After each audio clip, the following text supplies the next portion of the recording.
한동훈이요. 정말 어처구니 없는 발언을 합니다. 또예요? 이재명 대통령이 네. 계엄을 할 거래. 지금까지 우리가 김건희의 이런저런 문제점들, 의혹들, 범죄 혐의들 많이 다루지 않았습니까? 네. 오늘부터 새로운 장이 열리는 겁니다. 또 새로운 장이 이제부터 그 전까지 전야제였어. 이제 진짜라니까. 이제 새롭게 열립니다. 자, 그러면 소중한 매불쇼의 전략 자산 한 분 소개를 해드리겠습니다. 이분은 미디어 비평에 있어서만큼은 그야말로 그냥 진짜 핵탄두입니다. 핵탄두. 맞아요. 미디어 비평 할 때는 예. 그냥 미디어 비평이 아닌 다른 거는 그냥 고무총.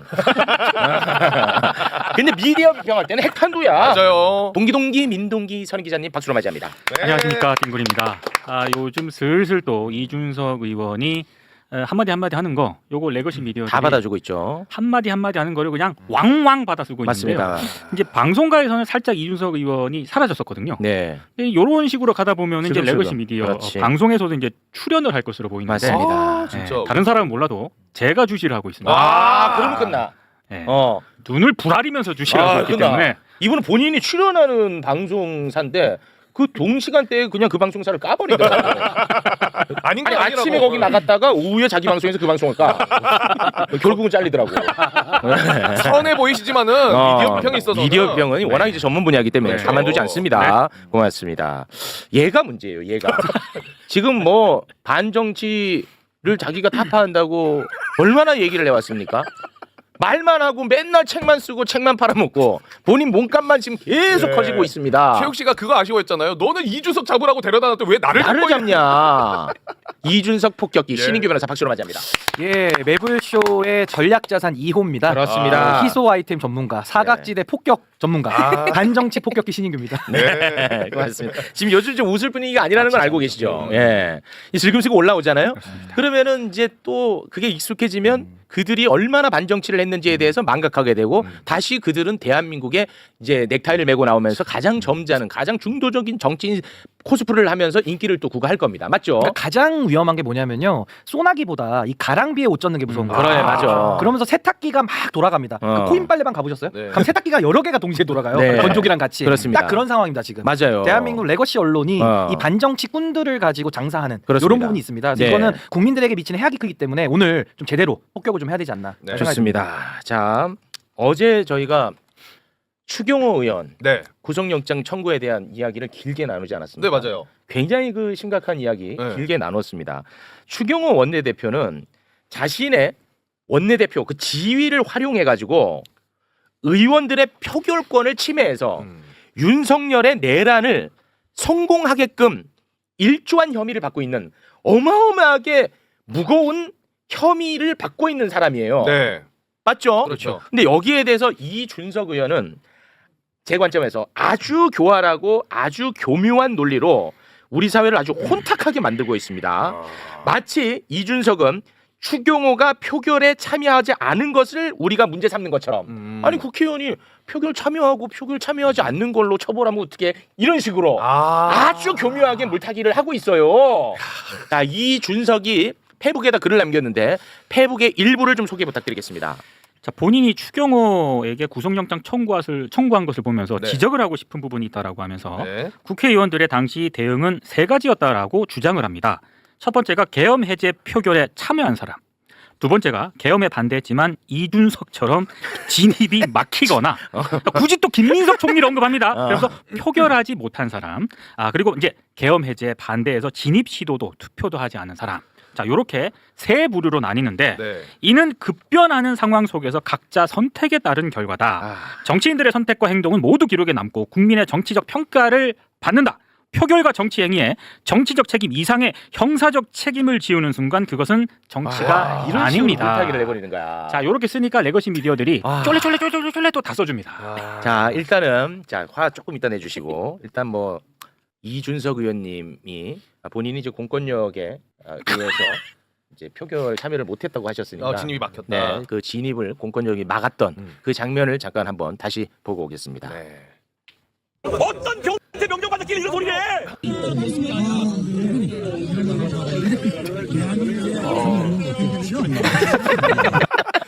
근데 뭐 샤워하고 와서 그런지 머리는 버석버석하네요. 예, 내란 상황에서 샤워할 거 다 하고 말이죠. 예. 이준석처럼 진입이 막힌 게 아니라 밥 넘어간 게 어때요? 진입이 막힌 것 같지가 않습니다. 네. 아무튼 요거 다시 한번 좀 보고 왔고요. 이 교묘하게 세상을 혼탁하게 하는 이 이준석의 이 행태는 언제나 비슷한 방식이야. 알고리즘은 동일합니다. 예. 항상 그 물을 교묘하게 타는데 일단 이것 먼저 제가 말씀을 드리자면 내란이라는 거를 가지고 저렇게 세 부류로 나눌 필요가 없어요. 내란은 찬성하냐 반대하냐 둘밖에 없는 겁니다. 그렇습니다. 그레이 에어리어 회색 지대가 없어요. 그렇습니다. 근데 이거를 지금 교묘하게 물을 타가지고 이제 본인의 공간을 만들고 있는 거고 지금 추경호 원내대표가 표결을 안 한 걸 가지고 우리가 지금 문제 삼자는 게 아니라 전혀 아니죠. 내란과 관련된 모의 내란과 관련된 주요 임무를 수행한 거 아니냐 이거 지금 범죄 혐의를 따지고 있는데 그렇습니다. 엉뚱한 걸 갖고 와서 물을 탄다. 네. 예를 들면 여론조사가 불법입니까? 여론조사 합법이죠. 합법이죠. 많이 하고 있습니다. 정기 네. 조사도 있고 네. 여론 조작은 어떻습니까? 아, 그건 불법이죠. 그러니까요. 예. 주식 투자와 주가 조작이 다르듯이 그렇습니다. 다른 거를 갖고 와서 본인의 공간을 만드는 이 교묘함 그렇지. 박살내야 됩니다. 맞습니다. 그러니까 매번 이런 식으로 말장난, 이렇게 교묘함 이런 걸로 세상을 혼탁하게 하는데요. 그 중에 한 명이 또 있습니다. 바로 한동훈이요. 한동훈까지도. 자, 한동훈의 스탠스 뭡니까? 내가 계엄을 막은 사람이다. 그렇죠. 항상 그랬죠. 나 아니었으면 계엄 해제 요구안 통과 안 됐다. 네. 그동안의 스탠스죠. 네. 그래서 조금 이제 정치 저간 여청들은 한동훈이 진짜 막은 줄 계엄 막은 줄 알아. 한동훈이 진짜 해결권도 없으면서. 그러면 최소한 그 스탠스를 유지해야 될 거 아닙니까? 그러면은 한동훈 입장에서 제일 나쁜 사람이 추경호입니다. 그렇죠. 맞죠? 네. 내가 표결을 독려했고 그래서 계엄 해제 요구안을 통과시킨 사람이니까 계엄 해제 요구안 표결권을 방해한 것으로 보이는 추경호가 제일 밉겠지. 네. 그런데 추경호 구속영장 기각시키랍니다. 본인 페북에도 올렸어요. 자, 우리 당 추경호 의원에 대한 구속영장은 대한민국 모든 국민에게 적용되는 적법 절차 원칙에 따라 기각되어야 합니다. 아이고. 정말. 근데 나중에 또 지나잖아. 네. 그럼 이런 것도 다 잊혀진단 말이야. 그러니까요. 근데 문제가 뭐냐면 저런 한동훈의 말 같지도 않은 얘기를 레거시 언론이 일단 너무 많이 쓴다는 게 전 첫 번째 이 해악성의 문제로 보는 거고요. 지금 그러면 한동훈의 저런 갈짓자 행보, 그러니까 계엄을 반대는 했다고 하면서도 추경호의 영장은 또 반대하는 이 모순, 이게 지금 해결이 안 되는 거 아니겠습니까? 그러면 네. 이준석과 한동훈이 왜 저러고 있을까 지금 그걸 우리가 좀 고민을 해봐야 되는데 결국 이준석과 한동훈은 계엄을 이용해서 자기 정치적 맞아요. 공간을 지금 열고 있는 거예요. 그렇습니다. 결국에는 국민의힘 주워 먹겠다. 네. 망하고 주워 먹겠다라는 것이고 네. 중도에 있는 국민들을 사실은 레거시 언론이 동원이 돼서 세탁기를 돌려서 속여주잖아요. 그렇습니다. 그러니까 그걸 가지고 본인들의 정치적 활로를 지금 여는 그 그렇습니다. 작업을 계엄 갖고 하니까 이건 정말 용서가 안 되는 거예요. 그렇습니다. 가장 비열하고 가장 교활한 겁니다. 그렇습니다. 사실 이준석 의원하고 한동훈 전 대표가 이런 식으로 계속해서 말이 안 되는 주장을 할 수 있는 가장 큰 배경은요. 저는 레거시 미디어라고 봅니다. 그러니까 지금 국힘으로는 앞으로 이제 승산이 없는 것으로도 레거시 미디어들이 판단을 하고 있기 그렇습니다. 때문에 네. 최소한 한동훈, 이준석 정도 이렇게 좀 내란에 반대하는 듯한 이미지다. 이런 거를 최대한 풍기면서 이렇게 하다 보면은 그것이 레거시 미디어 이해관계와도 일치하기 때문에 그렇습니다. 계속 미는 거죠, 이 두 사람의 발언을. 네, 맞습니다. 자, 그런데 한동훈이라고 하는 정치인이 우리 사회에 조금도 도움이 되지 않는다는 점 하나만 제가 더 짚고 가겠습니다. 네. 한동훈이요. 정말 어처구니 없는 발언을 합니다. 또예요? 이재명 대통령이 네. 계엄을 할 거래. 자, 어떠한 근거도 없습니다. 그냥, 자, 네. 한동훈의 발언 보고 오겠습니다. 누군가 재판을 재개하기만 하면 이재명 정권은 끝납니다. 이재명 대통령이 계엄령을 발동할 가능성이 상당히 있다고 생각해요. 재판을 재개하는 문제가 났었을 때 이 문제를 이건 사법부가 쿠데타를 일으킨 것이다. 뭐 이런 식의 여론을 조성하면서 여러 가지 가능성 중에 만약에 재판이 재개된다면 이재명 대통령이 저는 계엄 그런 거라고 발동할 생각해요. 가능성도 있다. 저는 상당히 높다고 생각합니다. 조희대 대법원장과 대법관들이 했던 파기 환송 자체도 무슨 뭐 쿠데타인 것처럼 얘기하잖아요. 그런데 재판이 재개됐다? 그러면 그냥 우린 사법부의 재판에 승복하겠다 이렇게 나올까요? 저는 지금 민주당 행태를 보면 그렇게 나올 것 같지 않아요. 저는 그런 상황에서 그런 문제도 충분히 대비하고 생각해둬야 한다고 생각해요. 정말 지금 내란과 지금 국민이 싸우고 있는 와중에 네. 저런 이야기를 하고 있는데요. 뭐 화 많이 나시겠지만 시간 관계상 저런 한동훈에 대해서 가장 날카롭게 비판한 분이 있었습니다. 그래요? 예, 그래서 뭐 여러분이 혼내기보다는 저희가 준비된 이분의 발언으로 비판은 좀 가름하면 될 것 같습니다. 그럼 정리됩니까? 정리가 깔끔합니다. 네. 아주 날카롭게 매섭게 혼내시더라고요. 우리 사회에 큰 가르침을 주시는 분이 한동훈에게 꼬집습니다. 함께 보시죠. 계엄을 준비하고 있다. 이거 우리나라 얘기 맞습니다. 그리고 만약 그렇다면 근거를 제기해 주십시오. 날카로우셔. 그게 사실이 아니라면 이건 국기를 문란화. 계엄을 준비하고 있다라는 정도의 거짓말이라면 이건 국기문란에 해당하는 거죠. 국기문란. 날카로우시네. 야. 날카로우셔. 받았어요. 감동이야. 네. 구구절절이 버릴 말이 없어요. 국기문란에 해당합니다. 지금. 국기문란이야. 근데 참고로 말씀드리면 저때 민주당이 이제 계엄을 경고했을 때 그때는 근거가 다 있었고요. 그렇죠. 그리고 정답지도 이미 다 공개됐고 계엄이 있었고. 네. 예. 꼭 보셨으면 좋겠네요. 그렇습니다. 한동훈 씨가. 네, 자, 뭐 지금 현재로서는 잔바리 정치인들처럼 보이겠습니다만 분명히 이 두 정치인이 대한민국 전체 정치계를 굉장히 혼탁하게 할 겁니다. 그래서 한번 짚고 갔던 겁니다. 네. 근데 우리가 마시는 물에 1g의 독이 들어가도 그거 못 마시거든요. 그러니까 전 1g이라고 할지라도 이게 또 레거시 언론과 붙어서 가기 때문에 네. 꼭 많은 관심으로 네. 우리가 함께 해주시면 좋을 것 같습니다. 대단히 고맙습니다. 자, 그러면 지금부터는 이제 대한민국 미래를 이야기를 해야 하겠죠. 네. 어제 이재명 대통령이 내년도 예산안 시정연설을 했거든요. 그 부분에 대한 이야기를 좀 나눠볼까 합니다. 먼저 시정연설 내용은 대한민국 최고의 전문가와 함께 이야기를 나누면 될 테고요. 그 전 상황 간단하게 저희 또 잔바리들끼리 정리를 하고 가겠습니다. 네. 오늘 워낙 고급 인력이 나와서 네. 이런 거에는 저분의 목소리가 지금 들어가면 안 됩니다. 네, 네. 일을 얘기하던 고급 인력 나와 있으니까요. 아직까지는 아는 척하지 마시고. 추경호 영장 청구에 반발해서 국민의힘은 이제 상복을 입고 시정연설을 보이콧했습니다. 근데 이 국민의힘 국회의원들이 이재명 대통령을 향해서 막말을 퍼부었어요. 그런데 그런 국민의힘 의원들에게 이재명 대통령은 윤석열과 달리 예를 다했습니다. 근데 보고 있자니 진짜 천불이 나더라고요. 너무너무 속상하고 함께 보고 오겠습니다. 이제 전쟁입니다. 이제 우리가 나서서 이재명 정권을 끌어내리기 위해서 모든 힘을 모아야 될 때라고 생각합니다. 오늘 대통령이 시정연설을 하기 위해서 국회에 옵니다. 이번이 마지막 시정연설이 되어야 합니다.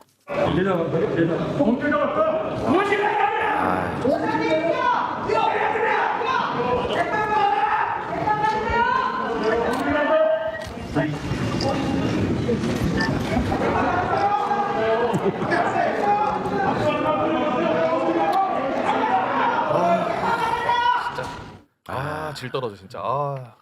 해도 너무 안 저 왜 저러는 거야? 아니 원래는 국힘의원들이 침묵 시위 한다고 네, 맞습니다. 했었어요. 네. 근데 갑자기 일부 의원이 저렇게 지금 막말을 하니까 여기저기서 막 아유. 근데 저거는 매우 심각한 문제가 있는 게 지금 뭐 상복 입고 있잖아요. 저는 그냥 국민의힘 스스로의 지금 셀프 장례식 치르고 있다고 저는 보는 것이고 네. 이재명 대통령 개인이 아니지 않습니까? 국민들이 국민 주권에 의해서 선출한 우리 헌법에 의하면 국가 원수로서의 지위, 우리나라의 대표자입니다. 근데 우리나라의 대표자 국민들이 뽑은 대통령에 대해서 저런 식의 욕설과 막말을 하는 것은 그렇지. 국민에 대해 하는 것과 지금 똑같습니다. 예. 그래서 공적인 영역에서는 영구히 추방되어야 될 이유가 하나 더 어제 추가됐다. 저는 그렇게 봅니다. 그렇습니다. 이거는 사실 그 비판의 영역이 아니에요. 아닙니다. 이거는 진짜 모독이고 모욕이고 비난이고 욕설이에요. 그렇죠. 국민이 모독당한 거고 국민이 욕을 받은 거죠. 그렇습니다. 국민의힘에 의해서.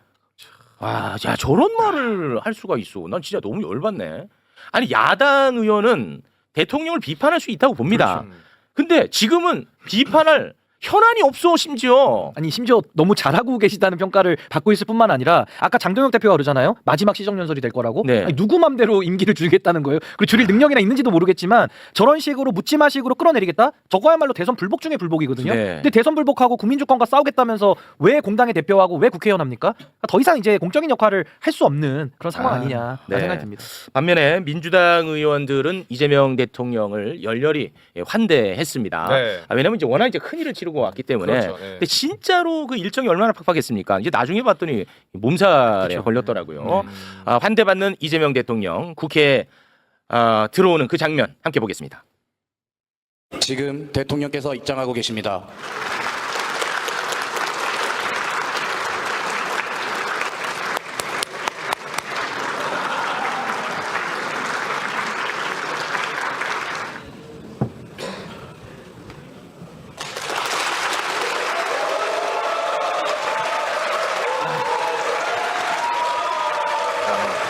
좀 허전하군요. 존경하는 국민 여러분, 그리고 우원식 국회의장님과 국회의원 여러분, 예산안 설명에 앞서서 경주 에이펙의 성공을 위해 힘을 모아주신 모든 국민 여러분께 진심으로 감사하다는 말씀을 드립니다. 고맙습니다.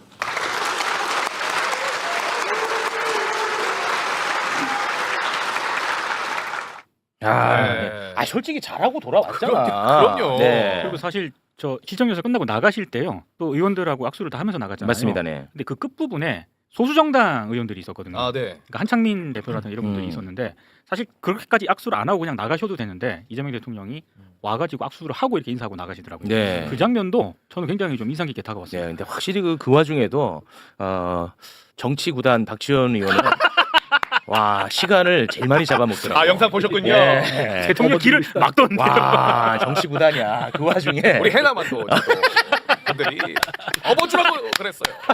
내가 한번 업어줄까? 빨리 가셔야 돼. 아니, 길을 정면으로 막고 그 얘기를 하시니까. 그 와중에 정치 구단이야. 네. 위치 선정부터 모든 게 대단하더라고요. 예. 자 그러면 지금부터는 이재명 대통령의 내년도 예산 시정 연설에 대한 네. 이야기를 해야 됩니다. 이게 전문 분야입니다. 그래서 국회 현장에 있었던 그 중에서도 최고 전문가를 저희가 모시겠습니다. 내년도 예산은 한마디로 얘기하면 AI 예산이거든요. 네. 그래서 오늘 AI 전문가이자 이분 대단한 분입니다. 매부쇼 오늘 처음 모셨는데 오, 네. 따뜻하고 가난한 의사 출신 오. 그리고 AI 전문가 출신 현재 국회의원입니다. 예. 매불쇼는 이제 처음 함께하는 네네네. 대단한 분입니다. 오늘 이 주제에 딱 만든 분입니다. 차지호 의원 박수로 맞이합니다. 네. 반갑습니다. 안녕하세요. 처음 뵙겠습니다. 아 매불쇼에 한번 나왔었나요? 예전에 한번 나왔어요. 아, 진짜? 잠깐. 아, 괜히 했어. 처음 뵙겠습니다 그랬잖아.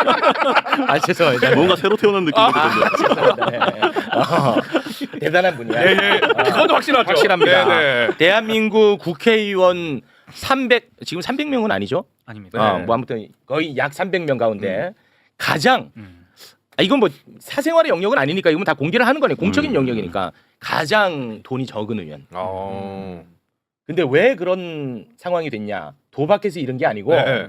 그런 삶을 선택했어. 와, 쉽지 않아. 그 얘기는 한번 잠깐만 짧게 좀 부연해 주시면 좋을 것 같은데. 제가 한 20년 전에 이제 국경 없는 사회 같은 인도주의 활동가로 일을 시작했었습니다. 그래서 그런 일들 쭉 하다가 전 세계 위기 현장들을 굉장히 분쟁적인 많이 다녔었고 사실 AI로 확장한 것도 그 경험에 바탕이 돼 있어요. 가장 열악하고 가난한 나라 가니까 가장 문제가 되는 게 우리 휴먼 인텔리전스 시스템, 인간 지능으로 인해서 만들어진 시스템이 그게 너무 약하더라고요. 그래서 교육도 안 되고 의료도 안 되고 다 안 돼서 그러다가 이제 한 8, 9년 전에 알파고 나오고 이랬을 때 네네네. 이게 한국뿐만 아니라 전 세계 게임 체인저가 될 거라고 생각을 하고 와. 그때는 영국 맨체스터 대학에서 글로벌 위기 연구하는 교수였는데 AI로 확장을 해서 지금 거의 AI와 같이 살고 있습니다. 와, 진짜. 아니, 지금 가장 값진 의원이야 지금. 아니 그 당내에서도 좀 굉장히 소중하게 대우를 받겠습니다. 소중한 저 스스로 소중하다 생각을 하고. 아 대단한 분이야. 네네네. 이게 지금 딱 지금 우리 사회가 원하는 정치인의 상이야. 네. 아, 대단합니다. 근데 시대적 요구가 지금 이제 AI와 기후 위기 이런 인구 위기 이런 부분들에 대해서 초점이 맞춰져 있어서 제가 해왔던 일들이 그거기 때문에 와. 그래서 들어온 게 된 것 같아요. 이해하려고. 아, 진짜 네. 너무 멋지십니다. 그러니까요. 네. 그 우리 매불쇼 출연하는 국회의원분들 중에서 굉장히 재산이 적은 분들이 많아요. 이거. 네, 맞아요. 네. 근데 그 중에 이제 거의 최하위가 한창민 맞아요. 의원이거든요. 맞아요. 근데 우리 의원님이 한창민 의원 돈 많아서 부러워. 어떻게 그렇게 돈을 많이 버셨냐고. 두 분이서 네. 그러면 한창민 의원이 그 재테크 알려주면 그럽니다. 네. 대단하신 와, 분입니다, 네. 진짜. 진짜 대단하시네. 그러니까 본인이 가난한 길을 선택한 거야. 너무나 진짜 멋진 정치인, 네. 시대에 맞는 정치인. 그래서 좀 놀림도 받았어요. 제가 저는 인도주의 활동가로 일하면서 어차피 돈을 벌려고 하면 그 일을 못 하니까 그렇겠죠, 돈을 좀 네. 멀리 했었는데 지금은 돈을 엄청 가까이 해요. 블랙럭이나 이런 투자를 와, 대규모로 받아야 되기 때문에 한국이 AI 전환 과정에 저희가 이번 시정연설 때 예산안이 한 10조 정도 돼 있잖아요. 네. 근데 실제 AI 산업 전환에 필요한 금액은 사회전에 필요한 금액 몇백도 다닐 거예요. 근데 거기에 대한 이제 초기 투자 자금 구하고 이런 것들이 뭐 저뿐만 아니라 우리 국민 모두의 삶에 딱 직접적 영향이 되기 그렇습니다. 때문에 요새 돈을 엄청 가까이에서 돈 많은 이제 블랙록 레리핑크 회장이나 뭐 이런 네. 돈 많은 사람들 막 쫓아다니면서 투자라고 그래서 투자가 지금 되고 있습니다. 아니 그 네. 레리핑크 만난 게 우리 의원님의 손을 좀 탄 부분이 있나 보군요. 아 그럼요. 저기 제가 예전에 국제사회에서 계속 일을 하다 보니까 네. 여기가 이제 공공 쪽의 리더십들이랑 그런 금융이나 이런 민간 쪽의 리더십들이 네. 사실 뭐 그나물 그 밥이에요. 그냥 오. 숫자가 굉장히 적어요. 그래서 네. 저는 이제 공공적으로 국제사회에서 리더십들이랑 같이 일을 해와서 네. 레리핑크 회장이나 이런 사람들이 대부분 이제 한 달이 건너서 연결이 돼요. 오. 그래서 이번에 그 이재명 대통령께서 그 당 대표 시절부터 해서 이제 미래를 위해서 굉장히 준비를 해왔었거든요. 그래서 AI 관련된 전략도 짜고 우리 로드맵도 구성되고 지금 발표되고 있는 게 다 사실 1년 전부터 준비가 돼 있던 겁니다. 근데 그런 부분에 제일 마음에 걸렸던 게 돈이 없는 거예요. 네네네. 이쪽이 윤 정부가 정말 네. 엉망으로 해놔가지고 AI가 지금 막 의원들 상복 입고 있잖아요. 네. 근데 제 입장에서 보면 AI는 한국 AI는 태어나기도 전에 죽을 뻔했어요. 그걸 이제 이재명 대통령께서 굉장히 과감하게 살리고 있는 상태고 지금은 어느 정도 우리 저기 중국이나 미국의 이제 큰형들 AI 큰형들 비집고 저희가 좀 역할을 할 수 있는 위치까지 나왔습니다. 아니 그 또 다시 들어갑니다. 네. 왜냐면 알릴 걸 알려야 되니까. 그렇죠. 레리 핑크 만나는데 네. 다리를 놨다는 거죠, 의원님이. 그 자리에 있었고 사전 협상을 다 제가 했어요. 그걸 이런 얘기를 좀 하시라니까요. 그러게. 참 답답하시네. 아유 속이 터집니다 이런 걸 보면. 이런 거는 알려야 돼요. 얼마나 소중한 정치인인지를 네. 알려야 됩니다. 그러게요. 몰랐지 솔직히 신인규 한 번도 안 다도록 나 차지요. 아니 근데 저는 AI 거버넌스가 제 주 전공이고 아, 그래요? 거의 관심이 아, 저 책도 죄송합니다. 썼잖아요. 제 책 안 읽으신 거예요? 대망론의 챕터 10에 다 나오고. 아 죄송합니다. 아니 근데 저는 이게 얼마나 대단한 거냐면요. 아까 이재명 대통령께서 대표 시절부터 우리 또 차 의원님하고 해서 또 준비를 하신 건데 경부고속도로를 깔았다는 건 우리 국가로 비유할 때 네. 달을 우리가 얻은 거고 네. 이 정보통신망 DJ 대통령 때 깔았던 이 광랜 같은 거는 우리의 신경과 핏줄을 깐 거고요. 네. 이제 마지막 AI는 국가의 두뇌를 만드는 거거든요. 좋았다. 그러니까 이렇게 되면 이제 우리가 정말 넘사벽의 그런 경쟁력을 국가적으로 갖추는 거고 네. 지금 대한민국이 스탠포드 보고서에 따를 때 2023년도 기준으로 AI가 7등이었습니다. 근데 지금 이제 이 GPU 26만 장 오고 3위로 가야지. 이제 3위로 가요. 그러니까 지금 영국과 우리가 3등 경쟁을 할 수 있을 정도로 네. 인프라가 이제 갖춰지는 거라서 저는 정말 이재명 대통령께서 앞으로 대한민국의 50년 먹거리를 이제 준비를 해놓은 겁니다. 네. 그래서 국민의힘이 상복 입고 지금 그러고 있을 그럴 때가 때가 아니야 솔직히. 그럴 때가 아닙니다 지금. 아니, 저도 이게 중요한 게 저희 시정연설 할 때 100년이라고 AI 시대 100년을 준비하는 첫 해가 될 거다 내년에 그 말이 과장이 아니에요. 그러니까 산업혁명 시기가 이제 한 200~300년 전에 일어나가지고 이제 그 다음 200~300년을 구축을 했잖아요. 네, 근데 지금 그렇지. 이재명 정부 5년이 전 세계적으로 보면 AI 사회에 대한 이 원형이 지금 만들어지거든요. 아니 그럼 의원님 지금이 그 증기기관의 등장과 같은 느낌이에요. 그때보다 더 크죠. 그거는 더 커요? 육체적 노동만 대체했다고 하면 AI는 사람 두뇌를 보완해서 극도의 생산성을 높이기 때문에 그거보다는 훨씬 더 크죠. 하나하나 얘기하면 엄청 얘기할 게 많습니다. 아 그래요? 네네네. 더 커요? 네, 훨씬 더 많이 바꿀 거예요. 우리 우리가 사회를. 정신 차려야 되겠네. 게다가 더 빨리 바꿀 거고. 산업혁명 한 80년 걸렸거든요. 근데 네네. AI 전환 한 15년 걸릴 것 같습니다. 와. 네. 근데 그 15년의 원형이 지금 5년에 다 만들어져요. 지금 그리고 엄청 5년에. 긴장하고 만약에 저는 이번 이게 계엄하고 탄핵이 없었으면 3년을 버리는 거잖아요. 그렇죠. 5년 중에. 큰일 날 뻔했습니다. 태어나기 전에 죽을 뻔했어요. AI. 자 그러면 이쯤에서 이재명 대통령의 내년도 예산 시정연설을 보고 와서 네. 그럼 이제 구체적으로 이야기를 좀 이어가도록 하겠습니다. 자 일단 함께 보시죠. 에이펙 정상회의 최초로 인공지능과 저출생 고령화 등 인류가 공동으로 직면한 도전 과제를 함께 풀어가기로 합의했고 문화창조산업을 에이펙의 새로운 성장 동력으로 명문화함으로써 향후 K컬처의 지속가능한 성장을 공고히 했습니다. 최악의 상황에서도 최선의 결과를 만들기 위해 영혼까지 갈아 넣으며 총력을 다했다는 말씀을 드립니다.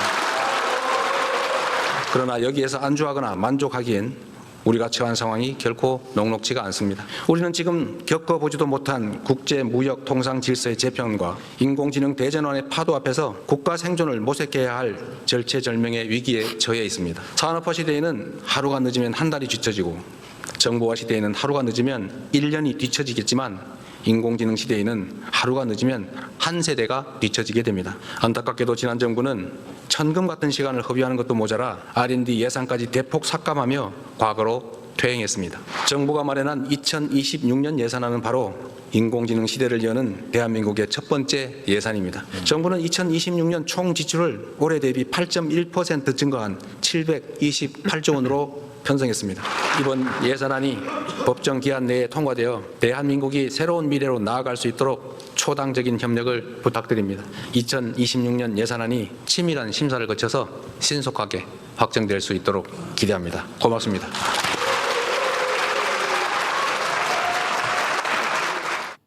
와 지금 매 순간순간이 역사에 기록될 장면들입니다. 네. 의원님 주목하는 부분들 그리고 꼭 짚고 싶은 부분들을 자유롭게 설명을 좀 해주시면 좋을 것 같습니다. 그 이재명 대통령께서 얘기했던 게 저는 최악의 상황에서 최선의 결과를 만들기 영혼을 갈아 넣었다고 했잖아요. 네. 그걸 옆에서 봐온 입장에서 정말 그랬습니다. 특히 AI 산업에 조금 초점을 맞춰서 얘기를 하면 그냥 저는 이제 예전에 의사였잖아요. 의사는 객관적인 진단이 굉장히 중요해요. 네. 그래서 이 윤석열 정부 말 그리고 우리 정부 촉구에 이어지는 이 과정에서 한국 AI 산업을 진단을 하면 굉장히 열악했습니다. 왜냐하면 글로벌 투자 회사들이 투자를 그쪽에는 논의해 보면 투자를 굉장히 꺼려했었어요. 네. 이제 잠재력이 없다고 생각을 해서 그랬을 때 이제 이재명 정부 들어와서 우리가 AI 고속도로랑 얘기를 듣고 엄청 드라이브를 걸었잖아요. 에너지 네. 고속도로랑 같이 그러면서 저희가 가졌던 포트폴리오 저희 윤석열 정부의 지난 정부 보지 말고 그게 만들어진 취약함을 보지 말고 이재명 정부의 미래를 봐달라라고 하고 이 포트폴리오를 구성하고 한국이 가진 다른 역량들을 굉장히 강조를 했었습니다.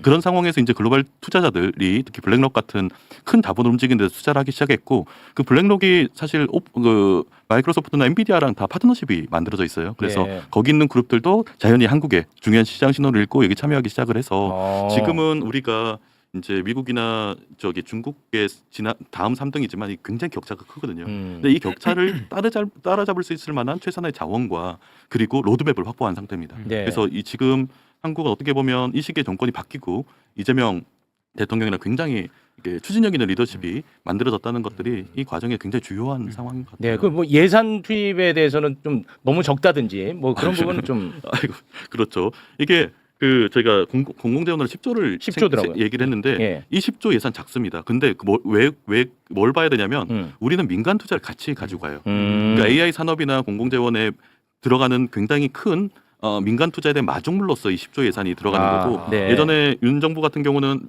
글로벌 투자들을 안 하니까 네. 우리 예산만으로 이거보다 3분의 1도 안 되는 예산으로 AI를 하려고 했어요. 그러니까 아무것도 안 되죠. 그렇죠. 근데 지금 예를 들어 블랙록 같은 데만 해도 수십조의 대규모 투자를 한 기관에서 그 정도를 예상하고 있고 그거에 대해서 일종의 파일럿 투자격이라고 볼 수 있는지 조금 독립적으로 이루어지긴 했는데 에이펙 직전에 뷰나그룹이라는 이제 사실상 이제 블랙록과 이제 계열의 자회사격인 곳에서 이 우리가 블랙록과 협상하는 거와는 별도로 20조의 파일럿 투자를 발표를 했어요. 그래서 AI 데이터 센터와 이에 대한 전력망을 같이 패키지로 해서 네. 20조의 투자가 일어났고 네. 20조의 투자가 파일럿 성격이라고 하면 본 투자는 여기에 보통 3배에서 5배 정도 될 거기 때문에 이런 정도의 투자가 한 기관 단위에서 이루어지고 저는 이게 글로벌 사회에 굉장히 많은 자본들을 한국으로 끌어올 거라고 생각합니다. 이랬을 때 이게 또 에이펙과 상관이 없냐 하면 상관이 있어요. 저희가 에이펙에서 AI 이니셔티브라는 아시아 태평양 지역에 AI를 우리가 선도하겠다. 그리고 기본적인 사회 시스템의 공공적인 사회 시스템을 구축하면서 우리가 선도하겠다는 공약들이 사실 이런 산업 전략, 투자 전략과 이어져 있습니다. 그래서 지금 이게 하나의 패키지로 돌아가는 거고 이런 과정 안에서는 10조 예산은 더 큰 그 민간 투자, 글로벌 투자의 마중물이다. 네. 그리고 이 마중물 투자를 블랙락이 하고 한국을 아시아의 AI 수도로 만들겠다라는 거를 레리 핑크가 얘기를 했어요. 네. 그리고 한국을 주요 파트너로 삼았던 이유는 이것도 굉장히 또 인상 깊었는데 블랙락 쪽의 전문가들이랑 얘기해서 아시아 태평양 지역의 AI 전환으로 인한 신산업 경제 규모가 얼마나 되냐라는 논의를 했었어요. 저희가 일치했던 견해는 단위였어요. 단위가 경단위에. 와. 그러니까 조 단위의 단위로 우리가 환산을 하지 않고 AI 전환은 아시아 태평양 지역만 경단위에 영단이야. 예, 그걸 합니다. 그걸 불러들이기 위한 마중물로서 마중물. 우리가 이런 전략들을 가지고 있는 거죠.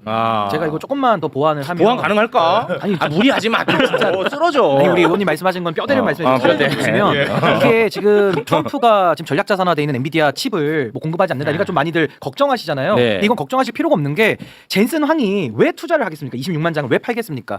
미국은 지금 제조업이 다 죽었기 때문에 피지컬 AI라고 하는 네. 로보틱스 생각하시면 되거든요. 네네. 이게 지금 대한민국에서 GPU가 이식이 되고 AI를 적용하기가 대한민국이가 제일 좋은 환경인 겁니다. 환경이 좋아. 그래서 이거는 엔비디아가 본인들의 기업의 또 선택으로 판 거예요. 네. 그러니까 이거는 정말 대한민국이 AI의 이제는 허브가 아니라 AI 수도로 이제는 우리가 격상되는 그런 효과가 있는 거고 네. 제가 왜 공공 거버넌스에 관심이 많냐면 AI를 공공 거버넌스에 도입을 하면 어떤 일이 일어나는지 아십니까? 공무원 100명이 할 일을 이제 공무원 10명이 해도 되는 거예요. 그 정도의 생산성 효과가 있기 때문에 그동안에 우리가 이재명 대통령 기초자치단체장 때부터 행정의 달인이라고 하잖아요. 네. 행정의 달인들이 AI의 도움을 받아서 곳곳에서 나오게 되는 겁니다. 행정의 달인들이. 그래서 공공 거버넌스에도 이 AI 도입하는 게 굉장히 중요하다는 말씀 드리는 거고 지금부터 해야 될 일이 되게 많은 게 AI라는 거 GPU 들여오면 뭐합니까? 인재들이 그걸 달라붙어서 쓰고 그렇죠. 국민들에게 보급을 해야 되거든요. 네. 그 AI 활용 교육도 해야 되고 그러니까 이런 부분에 대해서 국가가 주도적으로 예산 투입을 해가지고 AI를 전 국민들에게 확산시켜서 그 집단지성을 활용하는 것이 앞으로 남은 과제이기 때문에 이 부분에 저는 지금 이재명 정부가 모든 것을 지금 다 총력을 쏟으려고 하고 있다. 좀 네. 매우 바람직한 흐름이라고 저는 예. 봅니다. 야 괜히 너 때문에 지금 공무원표 다 날라갔다. 아니죠.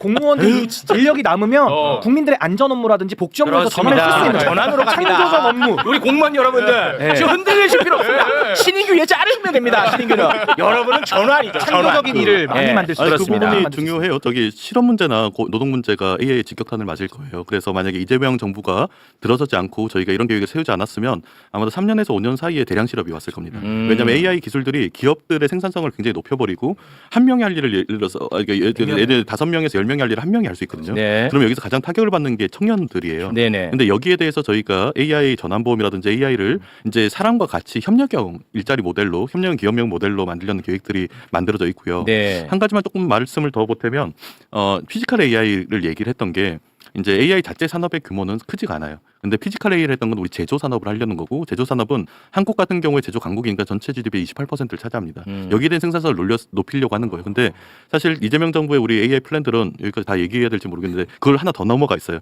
이건 제조는 2차 산업이고 3차 산업이 사회 서비스 산업입니다. 네. 근데 3차 산업이 한국만 해도 58%고 GDP에 미국 같은 데는 전체 GDP의 80%예요. 근데 여기에 AI 전환들이 아직 이루어지지 않고 있고 한국이 우리가 AI 기본 사회라는 단어를 쓰잖아요. 네. 그거는 이제 공공 측면에서 보면 우리가 의료나 교육이나 금융이나 이런 데 AI를 접목시켜서 사람들이 더 이상 수도권과 뭐 지방사의 격차가 안 만들겠다. 네. 아니면 접근성을 높이겠다. 이런 게 공공성이 한쪽에 있다고 하면 다른 한쪽으로는 산업화 전략이에요. 이 AI 기본 사회로 3차 산업, 3차 서비스 시장을 우리가 잡겠다는 거고 3차 서비스 시장의 전환이 GDP 한국은 58%, 미국은 80% 그리고 수많은 개발도상국의 사회 서비스 시장 3차 시장을 우리가 같이 연대해서 잡겠다는 공약이라서 네. 이 부분들이 APEC에서도 표현이 되고 네. 그리고 그 다음에 이제 글로벌 전략에서도 만들어져 있습니다. 네. 아우, 야, 그래도 어제 좀 들은 게 있으니까 오늘 이해가 또 쏙쏙 되네. 와, 어제 그 준비 안 해놨으면 큰일 날 뻔했다. 쏙쏙 들어오네. 아주 지금 역사적으로 굉장히 중요한 시기에 우리가 놓여 있다. 그 점은 꼭 아셔야 될 것 같습니다. 자, 그러면 우리 차지호 의원님 이제 여기서 저희가 또 왜냐하면 이런 걸 이제 미래로 쭉쭉 치고 나가야 되는데 그걸 발목 잡는 게 아주 그 곳곳에 있단 말이에요. 그거 우리 또 제거하러 가야 돼요. 예, 그거 제거 못하면 이거 안 돼요. 그럼요, 아시잖아요. 감사합니다. 예. 저는 미래를 준비하러 그렇습니다. 미래로 이제 준비하러 가시고 네. 끝으로 하실 말씀 한마디만 부탁드리겠습니다. 네, 그 하나는 AI 전략을 혹은 AI에 대한 이슈를 산업에만 초점을 맞추면 안 됩니다. 이거는 우리가 사는 모든 삶의 시스템 자체를 바꿔버릴 거기 때문에 의료, 교육, 금융 할 것 없이 다 적용이 돼서 전환이 나갈 거고 예를 들어서 은퇴 연령에도 영향을 줄 거고요. AI랑 결합하면 은퇴 연령이란 게 설정할 필요가 없으니까. 뭐 그런 문제가 있고 다른 하나는 아마 우리랑도 지금 여기 방송이랑도 좀 연관이 있을 건데 네. AI 민주주의 위기 뉴미디어 안에서 만들어진 굉장히 극도의 편향성들 있잖아요. 네. 저희가 예전에 계엄 시기 헌재 앞에서 탄핵을 반대했던 분들을 사실 이해가 안 되잖아요. 네네. 근데 그분들 유튜브를 열어보면 우리랑 굉장히 다른 정보로 둘러싸져 있어요. 그래서 옛날에는 사람과 사람 사이의 정보를 사람이 전달했다고 하면 지금 AI 알고리즘이 전달을 해버리고 이게 한국뿐만이 아니고 전 세계적으로 민주주의 위기를 만들고 있습니다. 그래서 이 우리 매불쇼와 같은 이런 양질의 네. 정보들이 제대로 전달되지 않는 것은 그 중간에 AI 알고리즘이 이게 상업적으로 설계가 돼 있는 부분들이 있고 맞아. 그렇기 때문에 AI 문제를 사실 우리 방송의 문제, 뭐 의료의 문제, 뭐 여기저기 다 보고 우리 삶을 가장 근본적으로 바꾸는 문제라고 생각을 해서 여기에 대한 논의들이 사회적으로 굉장히 강하게 만들어져야지 맞습니다. 우리 아이들 세대뿐만 아니라 우리 세대가 버텨나갈 것 같아요. 네. 산업혁명보다 더 큰 변화가 온다는 말은 진짜 굉장히 무섭게 그러니까요. 또는 무겁게 다가옵니다. 5년 안에. 5년 안에. 안에. 와. 5년 후에는 지금 우리가 살고 있는 세상과는 전혀 다른 모습이겠군요. 5년 뒤에 저는 이재명 정부 이대로만 나간다면 네. 글로벌 AI 전환에서 우리가 선도국가 될 수 있을 것 같아요. 진짜죠. 우리가 여기에 대해서 글로벌 거버넌스도 잡고 산업 측면도 잡고 적어도 중국과 미국과 3등이 아니고 네. 다른 제3의 블록을 우리가 제3의 블록 좋다. 네, 그걸 어. 이제 21세기 나머지 부분들을 한국이 유럽이 예전에 20세기 했던 역할들 이상의 네. 역할을 한국이 할 수 있는 시기가 올 거라 생각하고 그게 우리는 운 좋게 우리 정부가 이재명 네. 정부가 이걸 할 준비가 돼 있다는 그렇습니다. 게 너무 최대 관심사니까 네. 이재명 정부는 28번 얘기하신 이유가 있어요. 그렇습니다. 네. 정말 백년지 대계입니다. 그렇습니다. 네. 아 근데 채팅으로는 화가 좀 많이 나셨어요. 그러니까 내욕이 많네. 아니 그것보다 지금 계좌 얘기하고 다 내욕이야. 아니 그 사람 불러놓고 계좌도 안 올리고 후원 계좌 다 제 욕인데 그 본인이 그거 준비하셔야지 뭐 내가 뭐 내가 무슨 뭐 이 사람 무슨 뭐 보좌관이야 왜 나한테 그래. 나보다도 어려. 자기가 챙겨야지. 나보다 동생이면 왜 나한테 뭐라고 해. 저 유튜브 보면 제 차지호 TV 유튜브 보면 제가 했던 얘기들을 사실 지난 1년간 계속 얘기를 해왔던 것도 있고 네. 제 CMS 계좌 연결도 있습니다. 잘 부탁드립니다. 지금 후원이 다 안 찼어요? 후원이 제 블랙락 하고 나서 저기 갑자기 찼어요. 다 찼어요? 네, 갑자기. 다 찼대요. 아니 뭐 다 찼는데 왜 나한테 뭐라고 해? 다 찼대. 그래서 안 들고 다니는 지금 건방 떠는 거예요. 나한테 그래. 제가 그때 그래서 어떤 약속을 했냐면 후원을 해주시면 10만 배로 갚겠다고 10만 배 투자로 갚겠다고 했는데 얼마 전에 비나 그룹에서 20조를 투자해서 대략 한 10만 배를 일단 갚았어요. 와, 약속 지켰어. 대박이야. 야. 투자하기가 그래서 네, 내년에도 10만 배로 갚고 계속 갚아 나가겠습니다. 대단. 뭐 이렇게 그 정치적으로 잘 성장해가지고 안철수 되는 거 아니죠? 아, 참 진짜. 이야, 세상에. 고통까지 들어요. 상상도 못했다. 대단히 고맙습니다. 네. 안 되겠습니다. 네. 지금까지 차지호 의원이었습니다. 대단히 고맙습니다. 고맙습니다. 자, 지금부터는 우리가 미래로 나아가는데 곳곳에 심어져 있는 장애물, 폭탄 다 요거 걷어내야 됩니다. 네. 아니 지금도 봐봐 윤석열이라고 하는 엄청난 장애물이 있었으면 이런 얘기를 우리가 할 시간도 없고 할 수도 없고 할 여건도 안 돼요. 맞잖아요. 그렇죠. 예, 그러니까 이 투트랙으로 가야 됩니다. 네. 자, 지금부터는 경찰 이슈를 좀 많이 다뤄야 됩니다. 그래서 경찰 출신 정치인 한 분을 저희가 모셨습니다. 이지은 위원장 박수로 맞이합니다. 네. 네, 안녕하세요. 장애물 제거조 이지은 위원장입니다. 아유, 대단히 고맙습니다. 오늘 유독 좀 장애물이 많은 날입니다. 그러니까요. 네. 자, 그러면 하나하나 좀 살펴보도록 하겠습니다. 윤석열 정부에서요. 어마어마한 초고속 승진을 했던 경찰이 한 명 있었습니다. 네. 바로 윤희근 경찰청장입니다. 자, 윤희근 경찰청장은 지금 현재 뭐 하고 있냐? 뭐예요? 내년도 지방선거 출마를 위해서 국민의힘 입당을 준비하고 있다고 합니다. 지방선거 나간다고요? 예. 도지사 선거에 나간다나 봐. 어디? 충청도 쪽에. 그래서 지금 국민의힘 입당을 준비하고 있는데 네. 이 사람이 얼만큼 초고속 승진을 했는지 잠깐 한번 볼까요? 2021년 12월에 치안감이 되거든요. 네. 근데 2022년 6월 6개월 뒤에 치안정감이 됩니다. 그리고 2022년 8월 2달 뒤에 경찰청장이 돼요. 근데 우리가 이제 뭐 경찰의 계급에 대해서는 잘 모르니까. 맞아요. 뭐 군인으로 보면 치안감이 한 2스타쯤 되나요? 군인으로 하면. 군인으로 하면. 그 정도 될 것 같습니다. 네. 그 치안 총감이 이제 전 경찰청에서 딱 한 명 있는 경찰청장이고요. 네. 치안 정감이 7명이 있습니다. 아. 그리고 치안감이 뭐 한 20명, 30명 정도 되는데요. 네. 어쨌든 치안감까지 가는 것도 힘든 건데 네. 이렇게 8개월 만에 경무관에서 치안 총감까지 간 거는 정말 초고속. 초고속이요? 네, 이래 없이 빨리 갔습니다. 네. 이거 어마어마한 초고속. 맞습니다. 투스타에서 포스타로 그냥 다른 거라는 거야. 6개월 만에 한 그냥 거예요. 어마어마한 그러니까 초고속이야. 네. 어마어마하게 빠르다. 네. 요거는 됐죠. 네. 자, 이렇게 초고속 승진을 하는 데는 건진법사의 작업이 있었던 것 같습니다. 건진하고 건진의 지인 윤모 씨가 2022년 7월에 나눈 문자를 보면은 힌트가 좀 됩니다. 한번 볼까요? 자, 윤희근 경찰청장 내정 기사를 이 지인 윤모 씨가요. 링크를 딱 보내면서 축하합니다. 김광호가 경찰청장으로 유력하다는 이야기도 돌았습니다. 이렇게 보내거든요. 네. 그러니까 건진이 여기에 대해서 답을 하는데 검일이 내가 다 작업한 거야. 걱정도 안 했어. 이렇게 답을 보냅니다. 와. 여기에 대해서 윤희근 본인은 지금 부인을 하고 있거든요. 네네네. 그런데 매우 이상한 정황은 굉장히 많습니다. 건진하고 건진의 그 처남 찰리 알지? 찰리 많이 들어봤는데? 우리가 찰리 1년 전부터 관심 있었던 거 알지? 룸사랑 모두 있었던 거고. 이명수 기자랑. 네. 그게 이제 건진의 처남이거든요. 네. 건진하고 건진 처남 찰리가 나눈 문자를 일단 한번 보겠습니다. 자, 건진이 이렇게 문자를 보냅니다. 찰리야, 박땡땡 경기 남부청 경위 적극 행정 공무원 포상 청장한테 전달해 줘. 내가 부탁한다고. 여기 청장이 이제 아까 이제 청장 했잖아, 이미. 윤희근. 그러니까 찰리가 넵 그러거든요. 그러니까 지금 우리가 나오는 정황으로 봤을 때는 건진법사가 윤희근을 경찰청장 만들어 줬고 그 다음에 만든 다음에 청탁을 해가지고 뭔가 계속해서 이 청탁을 현실화시키려고 하는 것 같이 보이잖아요. 네, 청탁을. 다시 한번 그 문자 좀 띄워주시겠습니까? 방금 본 문자. 자, 여기 박모모 경위 포상 주라고 했지. 네.